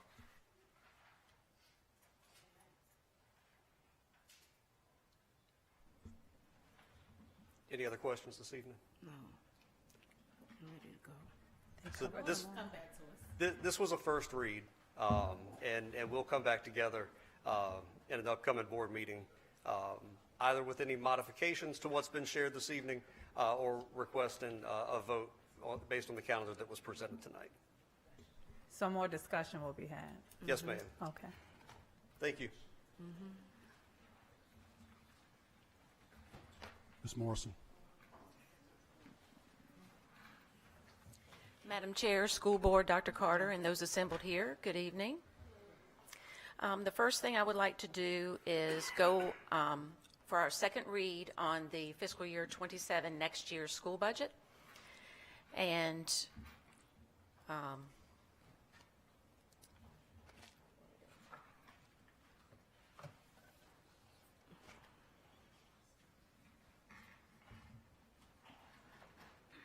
okay, we can stay right there for a moment. This budget is going to answer three questions. What do our students and our staff need? How much will it cost? And what are some of the trade-offs we might be looking at? Okay, this budget, as we stated last time, is only here to maintain operations. It doesn't have any new additional costs added to it. Obviously, when enrollment declines, state funding declines. However, most of our expenditures do not decline proportionately as ADM declines. So, for example, the loss of the 56 students in the state funding formula can be a revenue loss of $667,000 for the year. And on the expenditure side, 77% of our budget is our investment in our people. So a 3% increase for the division across the board would cost roughly $360,000. And the state only pays for a portion of that, which would leave the rest of it a local responsibility. So some of the fixed costs we have that do not decline would be contractual salary steps, general liability insurance, health insurance increases, state mandated costs, transportation, fuel, utilities, and those don't decline when we have a slight dip in enrollment. We must remain competitive in our teacher pay, and you'll see that as we go through this budget. If we do have to have a reduced budget, of course, we will work within it, but I want to be transparent about some of the things that we might have to look at trading off. We might be looking at class size increases, delaying our maintenance of our facilities, program reductions, and use of our minimal fund balance that we still have. So as you go through, we'll see we are asking for additional city funding, and that is because our fixed costs are staying the same and rising while our enrollment is declining. The first slide just depicts the fact that any projection is based on the information we know at the time. And so our current projected budget is what we know now. And throughout, from now and through June 30th, we're going to be getting additional information that will refine that projection. And so later, we'll be asking for budget amendments accordingly. This is a one-page summary of the budget.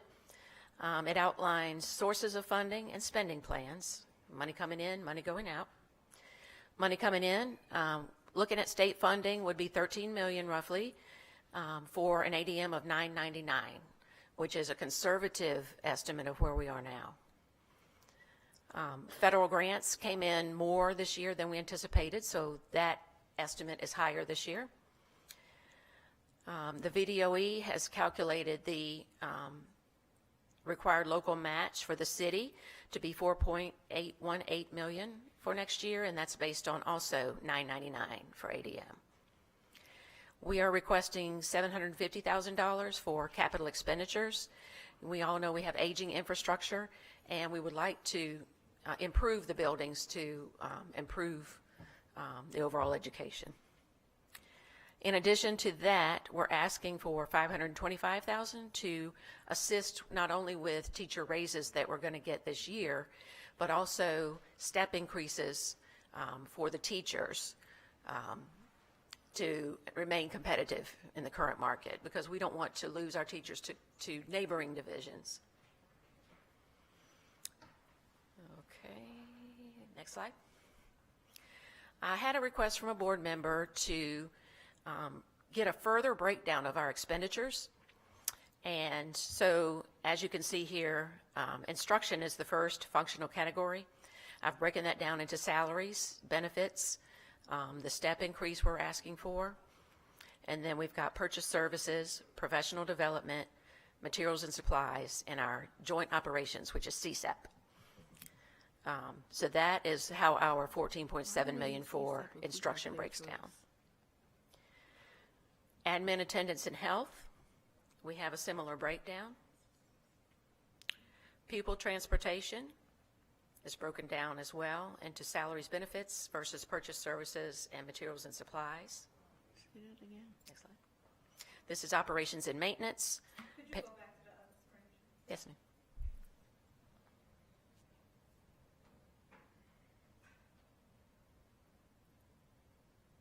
While you're on that screen, we're still partnering with CSEP.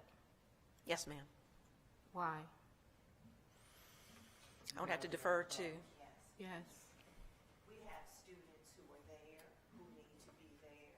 Mhm. We are working to make some additional changes, but we have students who need to be there who are benefiting from that program. So we're working. I don't want to say too much right now because That's fine. we're working, but we do have some students who are there. So let me assume then, Clear Choice program, is there a way that we can transition them from CSEP to the Clear Choice program? There are certain students, particularly students with disabilities, who need the services that are not necessarily provided at Okay. Clear Choice. Okay. So those I understood. students make transitions, so only those who need the services that we have exhausted all the support that we can provide. Okay. That's I'm actually chairman of the CSEP Regional Board, and just for everyone's information, there are 7 school districts in Eastern Virginia that have pooled their money and their resources to provide specialized services for kids that we can't afford on our own. So that's how that works.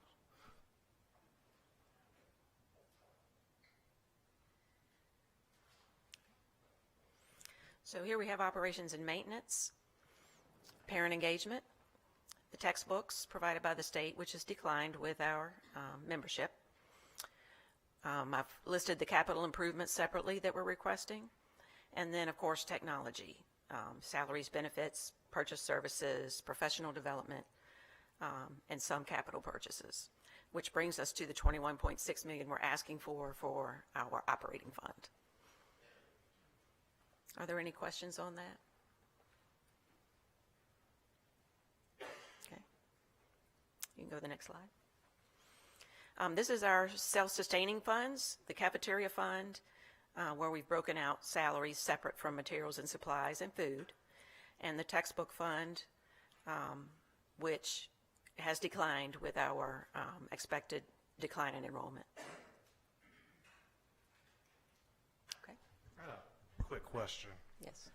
Speaking of the textbook fund, every month we get a report on the operating fund, the textbook fund, and the nutrition fund.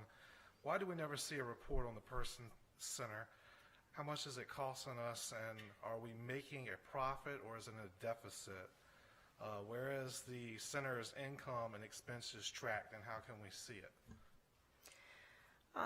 If the board is interested in that, I could prepare that analysis. The salaries are embedded in instructional salaries, and the revenues are embedded in our general fund revenues. I'd like to see that. I can't speak for anybody else, but I definitely would like to see it. So will it be provided at the next meeting or the next meeting after that? Because I know we have a heavy agenda next meeting. I would say on the 19th, The if that meets 19th? the board's approval. Yes. Okay. And just a quick question, is the city covering the deficit of, I think it's about a little short of $1 million? And how does that work? And is the treasurer and the city staff okay with that? And I think I'm trying to get the exact numbers, a little short of $1 million though. Yeah, we'll go over that when I go over the January financials, but in general terms, that financial statement deficit is being covered by our reserve from our annual audit report, but the cash flow deficit is being absorbed by the city treasury. Okay. I'll elaborate more on that when we get to the next. One more question. What budget adjustments are we making to balance out the budget due to the reduction of enrollment? We are awaiting the March ADM count, and shortly following that, Virginia Department of Education will put out another calculation based on that revised ADM, and we're monitoring the budget and holding our expenses as much as we can pending the results of that. And I would say after that ADM is known, I would probably recommend a budget amendment downward. Okay, but you're monitoring it, all right. Yes.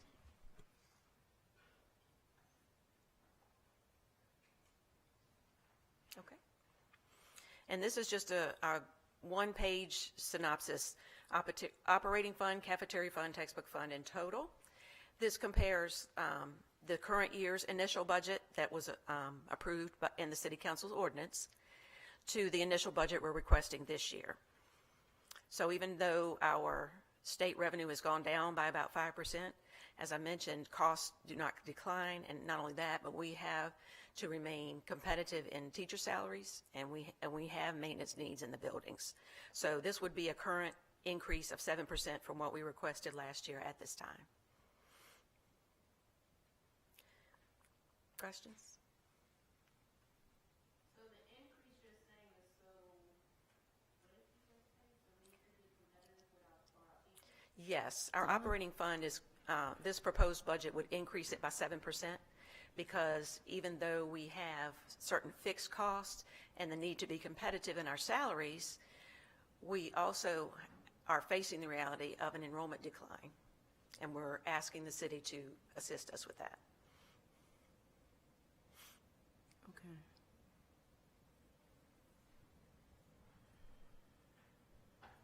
Is there another slide? Okay, so the timeline, after I finish this presentation, I will turn the floor back to Madam Chair so that we can have any further questions or our public hearing on the budget. And then shortly following that, no later than March 13th, we will send the initial proposed budget to the city manager.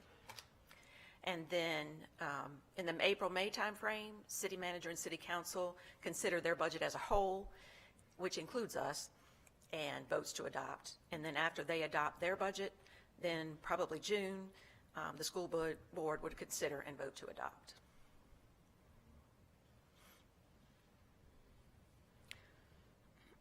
That concludes my presentation on the second reading of the proposed budget. And if we would like to have the public hearing now. Okay, to my understanding, there's a financial report, then there's a public hearing. And in the public hearing, I'm to ask the public, correct me if I'm wrong, because I've never done this before. I am to ask the public their opinion, If anyone wants to speak. if they would like to speak about the school budget, is that correct? Correct. Members of the public can come up and speak about the financial budget presented. Do we have any public members that would like to, community members that would like to come up and have any comments about the financial report? The finance report?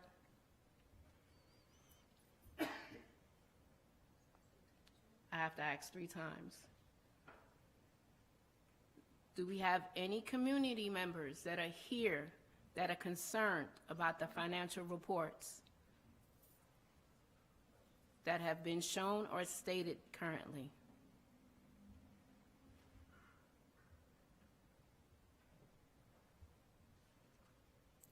Last and final call for any community members that would like to come up and give any comments or questions or concerns that they may have, they don't understand, any of it that was just said just now. You have the opportunity to ask a question, to have it broken down as much as they can currently.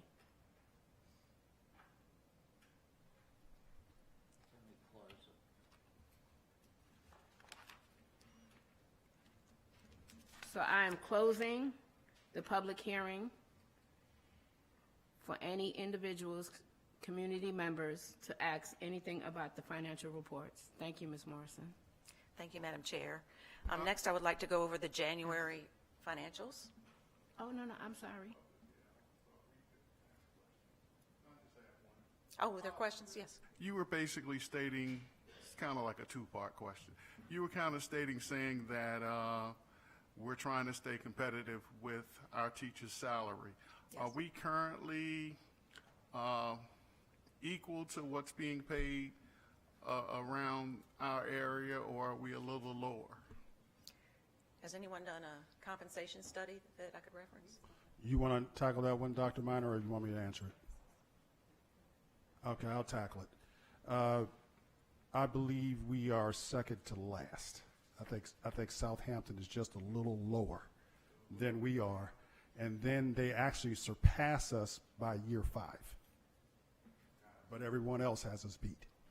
Who's everyone else? What? Everyone else in Region 2. Region 2, that would be Suffolk, Isle of Wight, Hampton, Norfolk, Chesapeake. That's Region 2. Not Emporia, Surrey, all No, those places. that's a different region. Okay. The second part to that question was, does our central office, do they meet that same criteria? Are they a little lower, or are they equal or higher than? Yes, they are much lower. They're way lower, I guarantee. Oh, absolutely. I'll show you. We'll bring that in. I'll be happy to show you that one. Any other questions? Okay. So the January financial report. Nope, that's the vouchers. I need the regular meeting financial report. Yes, that one. Okay, so this is just a snapshot of where we are as of the end of January. The amounts I'm going to present match exactly to our accounting system, and the cash numbers we're going to talk about have been reconciled with the Treasurer's Office. We monitor our cash position daily to ensure that our payroll and our instructional expenditures can continue uninterrupted. And the expenditures that we have are aligned with our operating budget. The first page is similar to last month. I've left fiscal year 24 audited and fiscal year 25 unaudited there for comparison.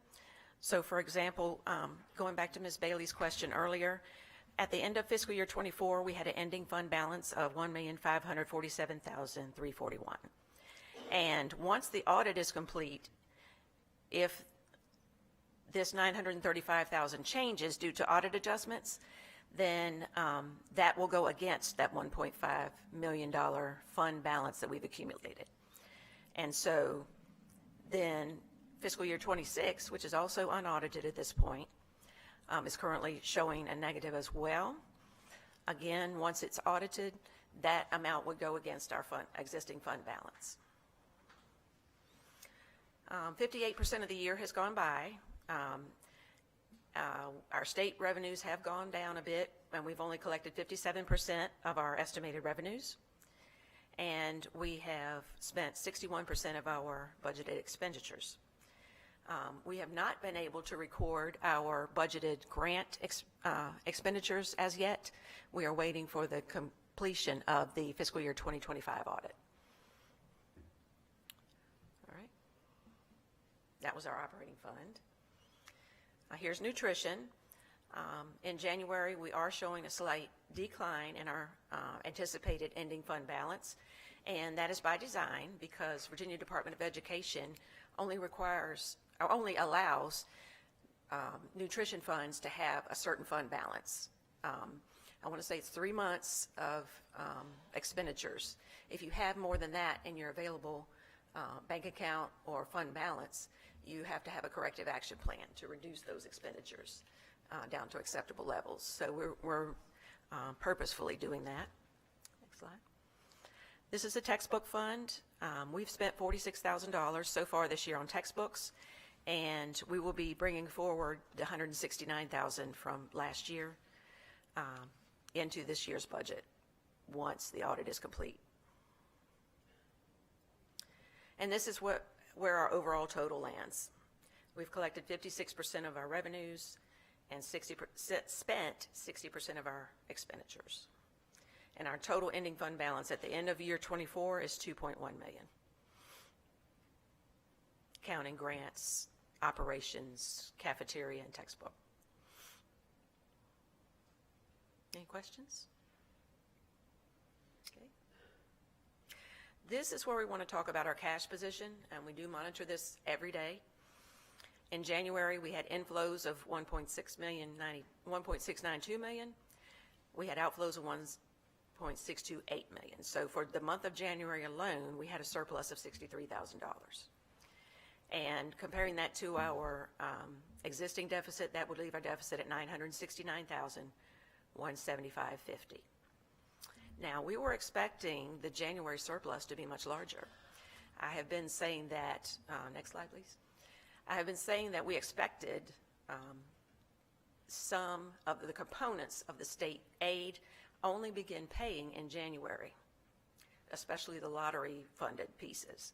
And so that increase did occur as expected. We did increase based on those additional components starting to pay, starting in January. And projections are made based on the information known at the time. So what we did not forecast, the Virginia Department of Education has already started adjusting our payments downward because they perceive our enrollment is declining. So that also began in January. So the net result is the January increase that we saw was mostly offset by the decrease in their ongoing payments related to our enrollment decrease. And so we're now going to adjust our projections accordingly. Questions? Next slide. Okay. If there are no questions on that, what I'd like to do is the January vouchers.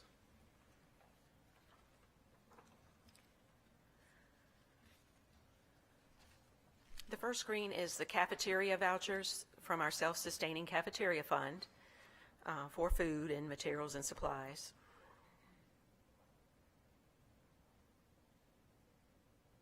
Next slide. This begins our general fund expenditures. You'll see Fred's Construction. We had an initial payment for the awning between SPM and Mod C. We've paid Governor's School tuition. We've paid our shredding services. Next slide. Quick question. Yep. What is, I'm not sure how to say it correctly, Le Bleu of Wilson? What is that for? That would be water delivery. Okay. That's just the name of the company. All right. Back up one, please. Oh, no. Okay. Keep going ahead. This is all of our credit card expenditures for the month. Penn and Foster Educational. I'm sorry. Penn and Foster Educational Intervention. What is that? I'd like to defer to Dr. Ricks on that one.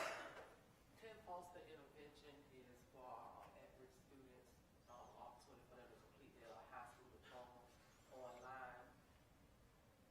Mm-hmm. So we pay, as an intervention, we meet with the parents, we pay for the first month, and then they have to continue to pay this for the rest of the time. Just to kind of minimize the dropout rates. What happens when they don't have enough money to continue paying the parents? If they don't continue to pay, then we will make available, Dr. Elliott will work with them to go into our adult GED program. But it's a way to kind of get them to continue high school. Because if we meet with a family and they're 18, it's an 18-year-old, and they say they with social service because we have this time, and they say, I'm not going back to school anymore, it's nothing we can do. But we can offer this as an intervention, Penn Foster, to say, we can help you and pay for you 1 month, and then you will have to continue to pay the rest. It's an intervention, it's a last straw that we offer before they become a dropout. So they're, that's considered a private school somewhat. Yes, it's an online school. So if they don't graduate, it's not even calculated in our figures if they don't graduate. No, it's not calculated in our figures, but they are still counted. They're still counted. They're still counted in our city as, they're still counted as a dropout. They're not counted in our school figures, no. The video They're not isn't counted counted. towards the video, no.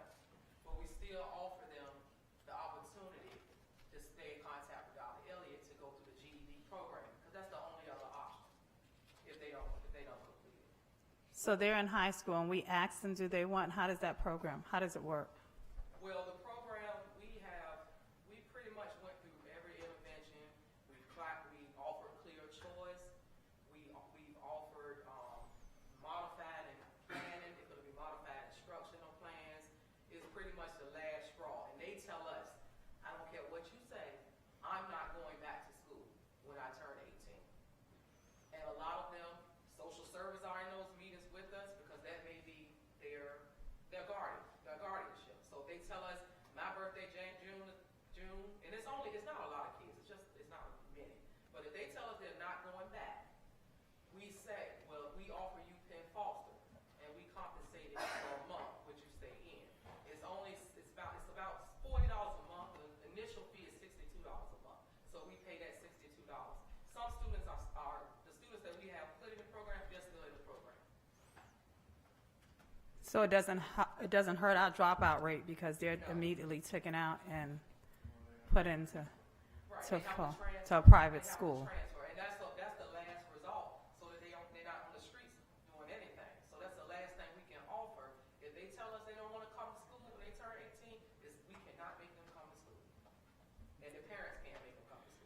Okay. So it's like pretty much a last straw. And we still monitor, we still have to monitor them. And we only pay 1 month, And though. we only pay 1 month, yes.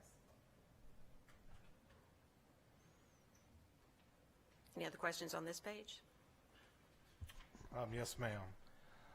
We paid $570.26 in finance charges to Truist in the month of January. Are we not paying our credit card bills on time, and why not? Because earlier this school year, the Treasury halted our payments for a big period of time, and so we are just now catching up on our credit card payments. So we are now caught up as of February.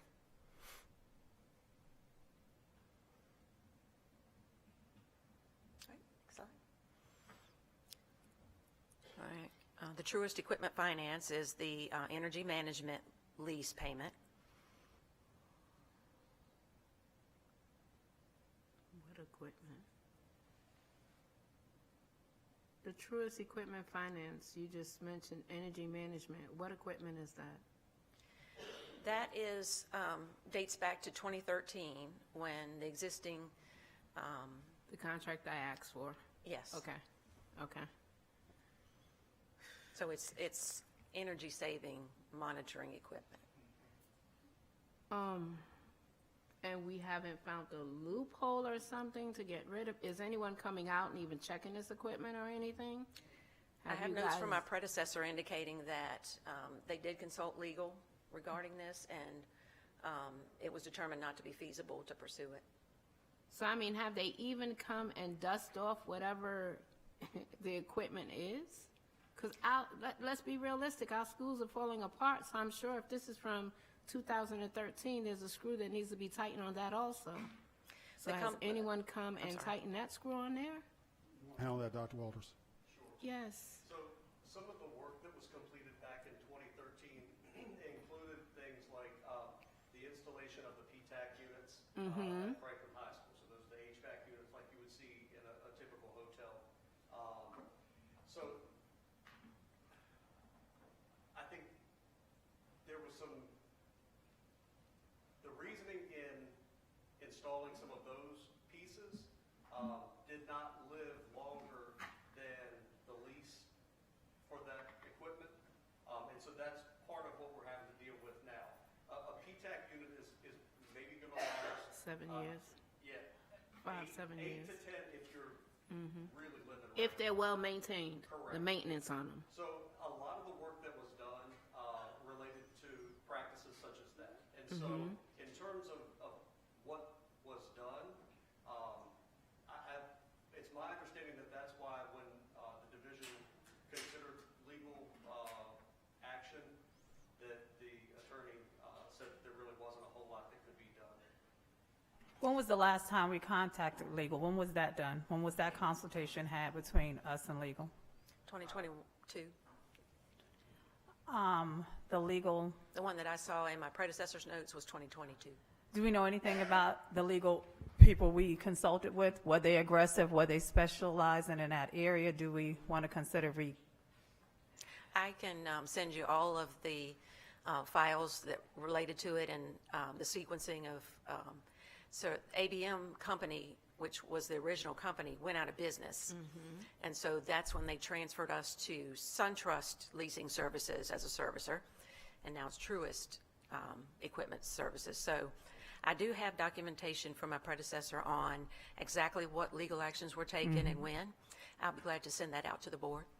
Okay, and have you reviewed that yourself, Dr. Waters, what legal said? Did you review the files that Tracy's talking about? Because you'll be more familiar with it than us. Yes, ma'am.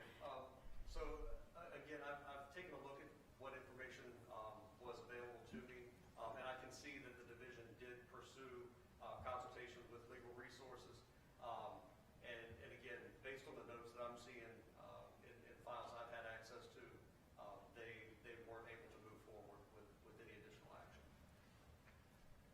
Dr. Walters, isn't some of that equipment monitored remotely? Yes, sir. Some of that is. Okay, I thought so. So then it's still working? Some of the equipment is still in use, that's been installed, but Right. We have purchased several to replace units at the high school. In your opinion or recommendation, do you think it's wise to have another legal team give a second opinion, someone who might be more experts in this areas, because you know lawyers have different fields of expertise? Sure. I would defer to Dr. Carter in direction from the board before making any recommendation about legal resources. So you don't, I know I'm asking, do you have an opinion on it based on what you read? It appeared that the school board attorney did consider action that could be viable and decided that based on information at that time that it was not a viable case for the division. So you don't have an opinion on whether or not we should have a second attorney, get a second opinion on what that attorney? Based on the information that I have available, I don't believe that pursuing additional legal resources would change the decision that they would make. Okay.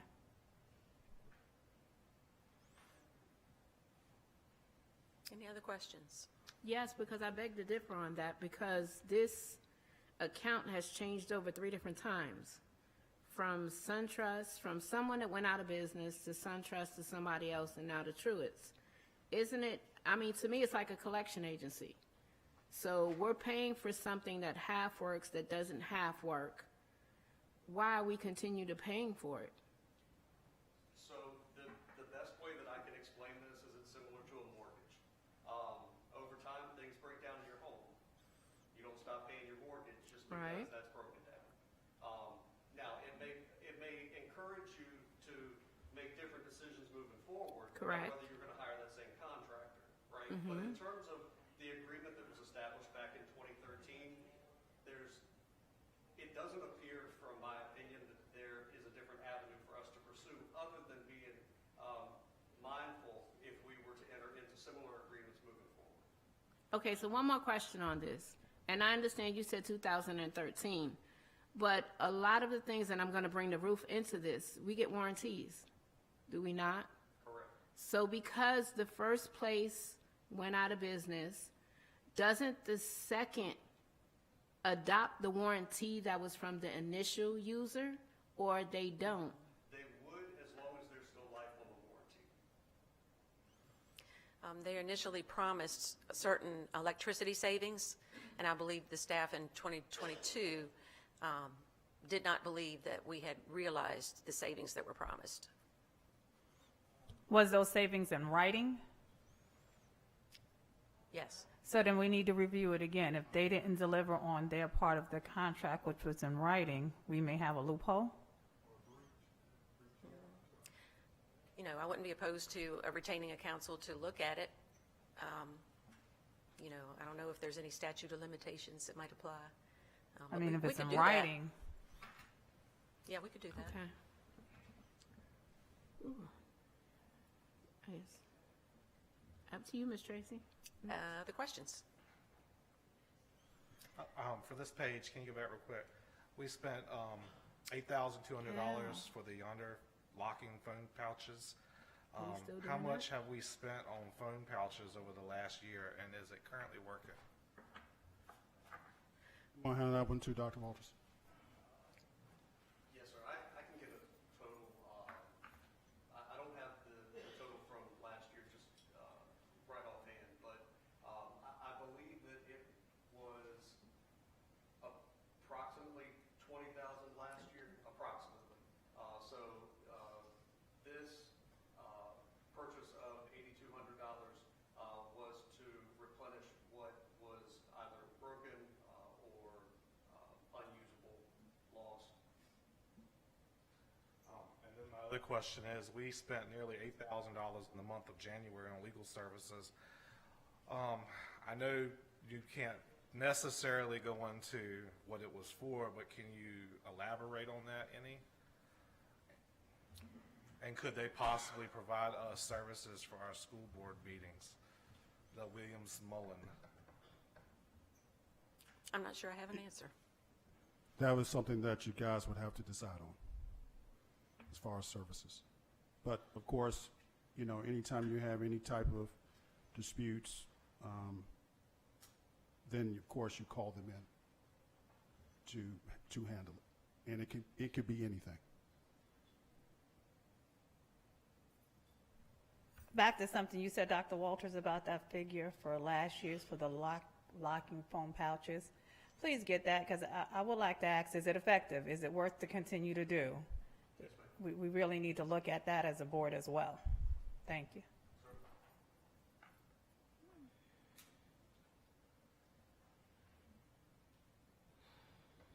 Thank you for all the good questions. The last thing I have tonight, is a proposed budget amendment. Can I stop you real quick? Oh, wait a minute. I got That was one the, more question for you. Yeah, that was the grant. I think it's great that we spend a lot of money on lodging and travel reimbursement and food reimbursement, but it seems to be for central office, which is fine if that's what's necessary. But do our building teachers and our building administrators get to go to conferences, conventions, and trainings more than just a couple of times a year? All the time, sir. All the time. The school activity fund probably covers some of that. I'd like to get more information on that. Oh, absolutely.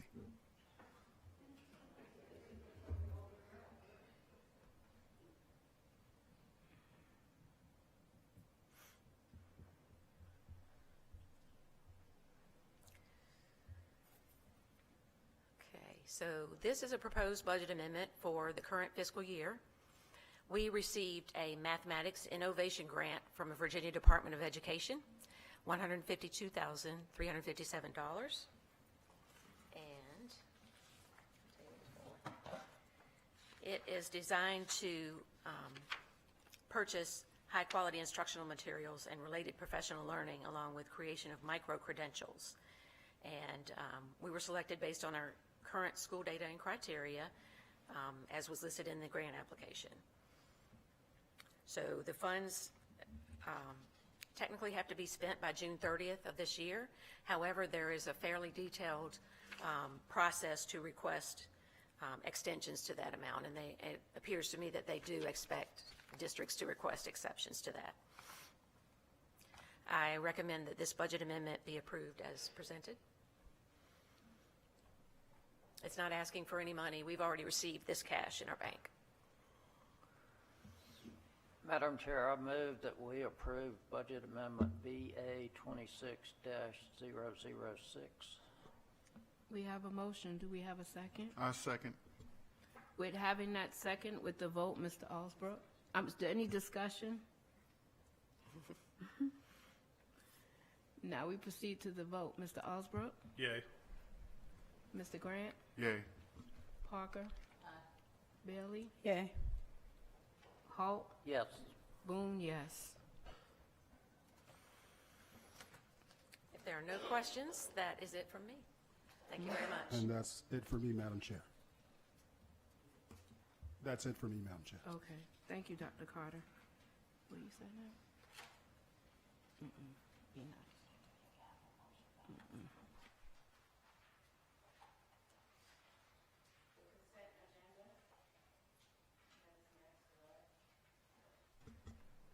3.1 School Board Regular Meeting Minutes for January 15th, the second reading.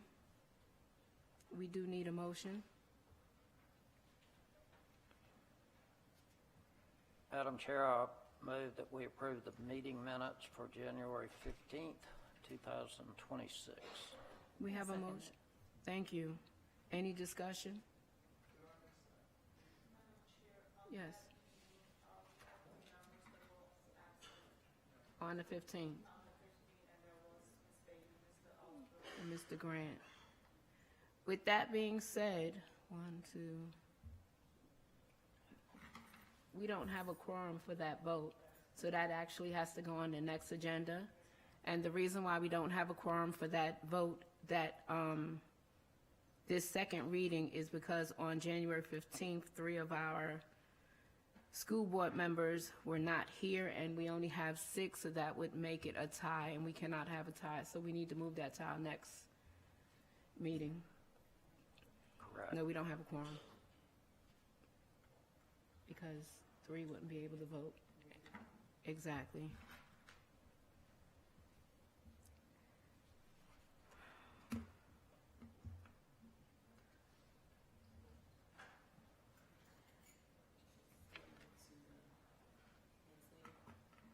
Yeah, yes, it's being moved to the next meeting.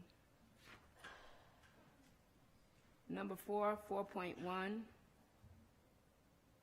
we are going to enter into closed session. Can I have someone read?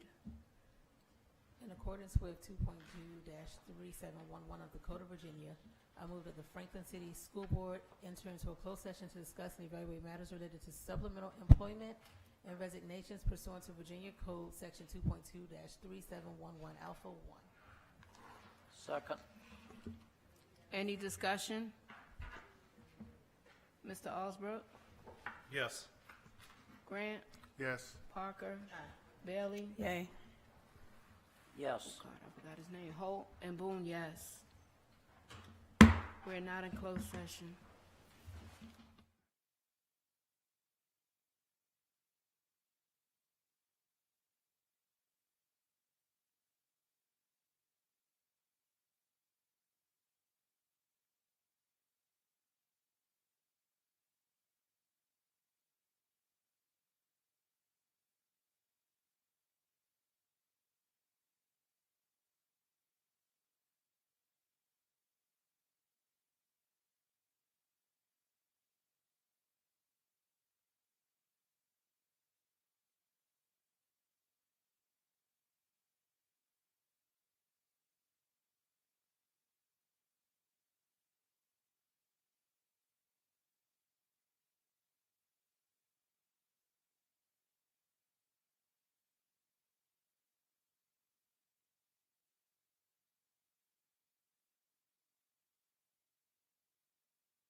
I should have stayed and not came home. Yes, let's get this over with. Financial report, closed session, consent agenda. Do I hit this gavel? I don't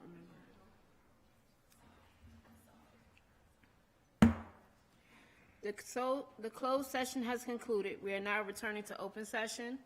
I would like to enter a motion to come out of closed session. I move we come out of closed session. We have a motion. Do we have a second? Second. Do we have any discussions? We can go ahead with the vote. Mr. Alsbrook? A. Mr. Grant? Yes. Ms. Parker? Ms. Bailey? Aye.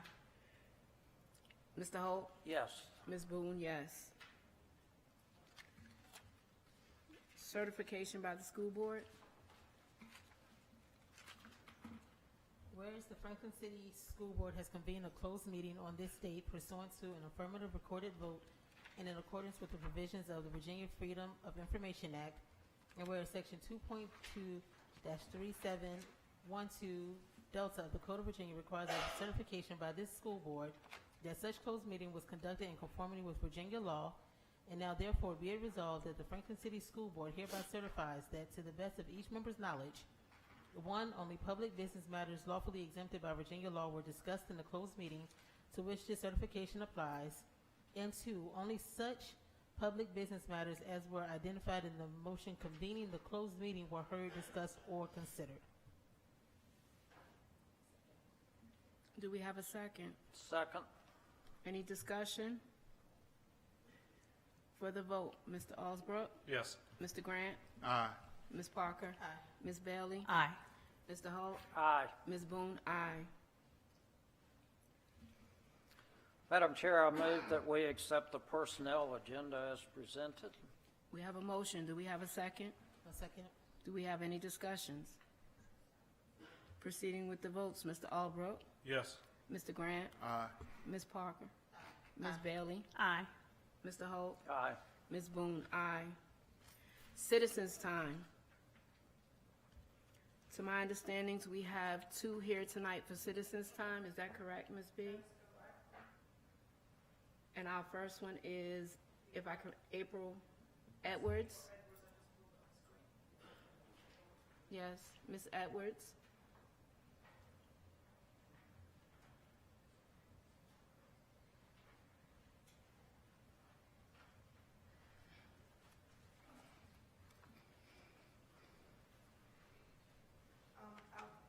Good evening. Good evening. Good evening. Is it okay? I would like to pass out a copy of what's going to be going on. That'll be fine. That'll be fine.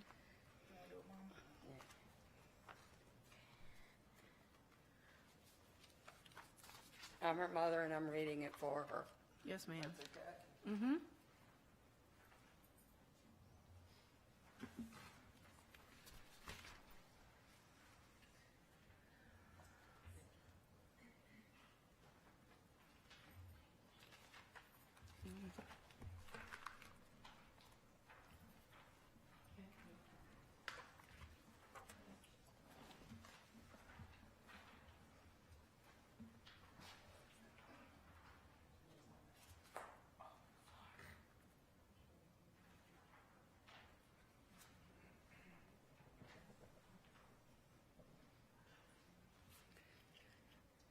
Okay.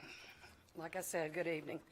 What I'm about to say is not a theory. This is real life. This is abuse. This is what happens when power is misused against a family trying to protect a special needs child.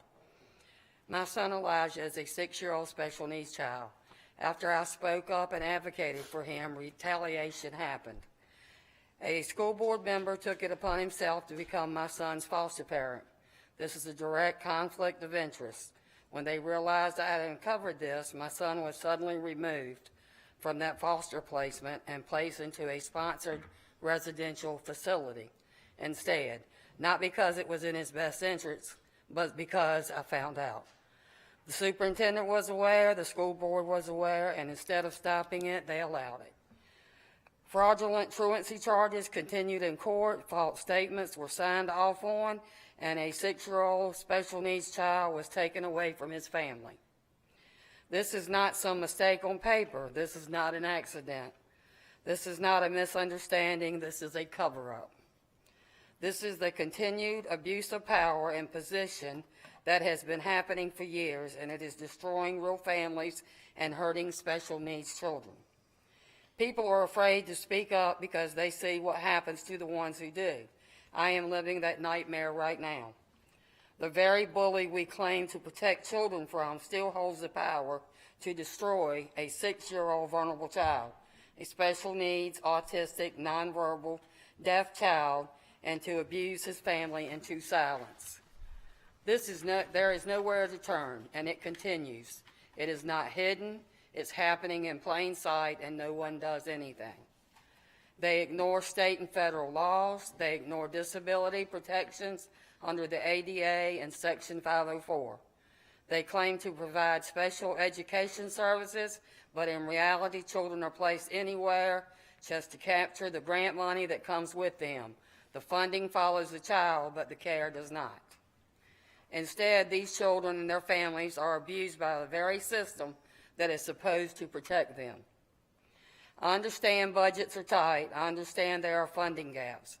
But are special needs children supposed to suffer and be punished because the system can't manage its resources?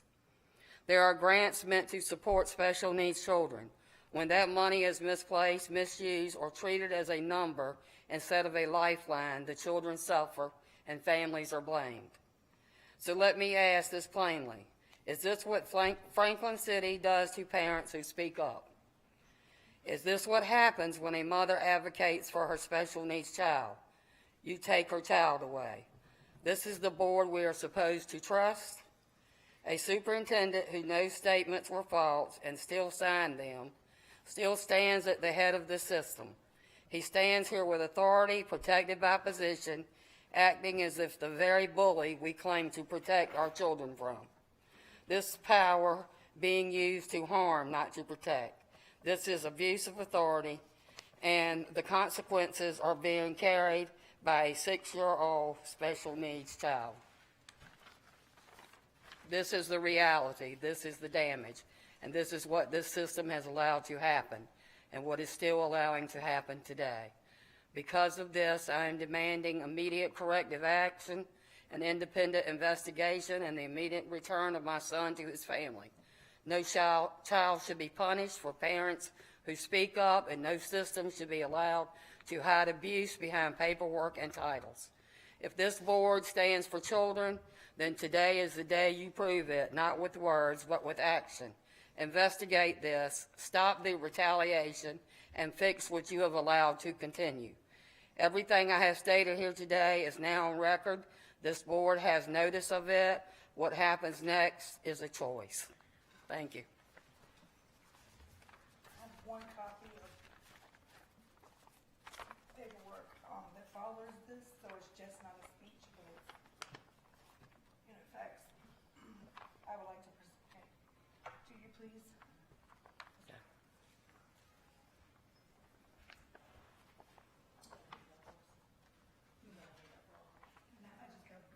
She just got one. But everyone can view it in my printer.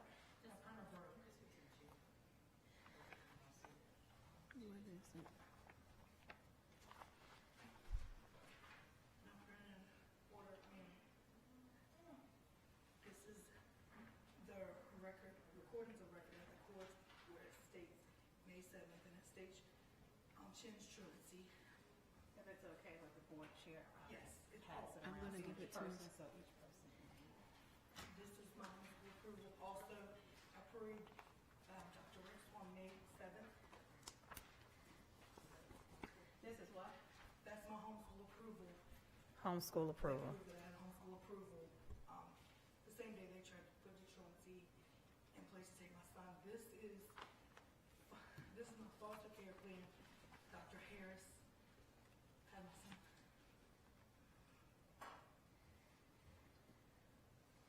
This is my original recipe from school.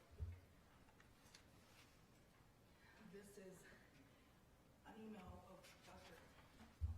Carter's Acknowledgement of what? We are not allowed to speak during citizens' time because it's your time. I just want to know, are these for us to keep or give back to you? Yes, I'm giving you the copy of, for the key. I'm sorry, I'm just trying to tell you, it's, No, we are not allowed to speak. Am I correct? Okay. We are not allowed to speak. yes.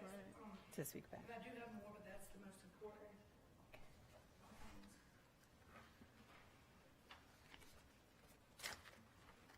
We need a copy of this. I'm actually gonna have Ms. B make copies of them. Yeah, you can. This is the current year, which is this year right now, 2025, 2026, where he was already enrolled in a school. But they didn't accept it. I think that's it. Can I speak, please? Yes, ma'am. I'd like to say, could we have an investigation open in retaliation of this? Okay. Oh, this. Just this.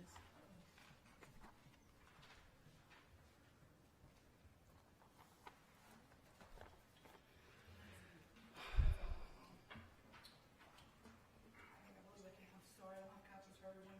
I will provide it if you ask me to and bring it wherever you need me to bring it, or you guys are allowed. We'll make copies of it. We'll make copies of it so we can all have it. Thank you. And, can I just ask one question? After reviewing this, will I get a follow-up to know what the board will do?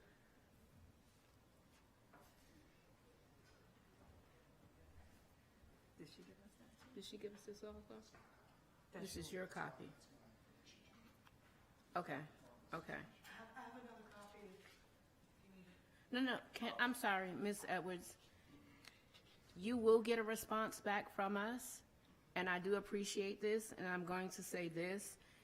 I can't say much, but I appreciate the information that you have passed on to us. The copy he gave you is the VODE, the Virginia Department of Education. Mhm. That is pending appeal as we speak, so there is no answer for that yet. Okay, definitely. But I thank you. I thank you for this for bringing this aware to us. Thank you.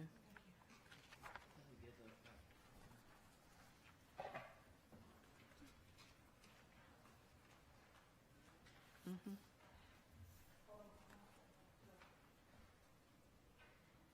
Our second individual was Brandon Lilly. And he is currently not here. So that's Dr. Carter's copy.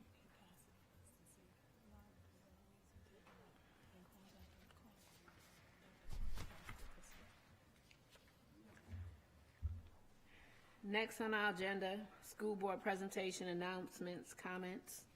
Do we have any? Do any school board members like to say anything? I apologize, I owe you all some information that I was supposed to send you all by last week. I'm sorry, I didn't send it, I'll send it tomorrow. Apologies.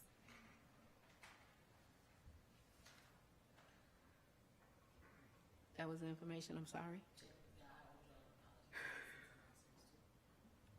Bob, do you have anything extra? Ms. Bailey?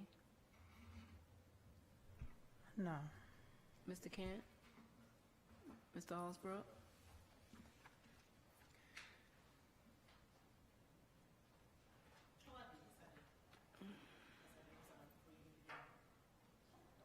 Oh, those, obviously the babies, I can't say like that up here, but our kids are actually doing some really, really great things with the Scholastic Bowl, the robotics. Yes, yes. If you haven't had a chance to ever look at a robotics competition or anything that's going on, that's there, I would strongly encourage you to go check it out. I actually got to see something last year. I'm not that kind of individual. I'm not tech savvy like that.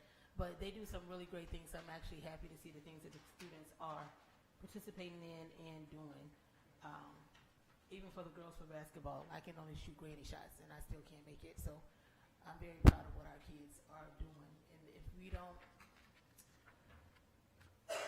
you don't have a child that is currently in the system, right? You have nieces, you have nephews, you have friends, you have family friends. You're still a part of the network, right? So give them a hug, give them some encouragement. That may be all that they have, that may be the only person that gives it to them. So not saying that people don't do it, but encourage the kids that are around you. You don't know how you influence them. You don't know what they see when they're looking at you, right? Give them something to look up to. That's all I have. That's just us in the community. Bob, did you have anything? I move to adjourn the meeting. I'll Good. second that. Do we have any discussion? Mr. Osbrook? Yes. Mr. Kent? Mr. Grant? Aye. Ms. Parker? Ms. Wadia? Ms. Bailey? Aye. Mr. Aye. Hope? Boone, aye. Meeting's adjourned.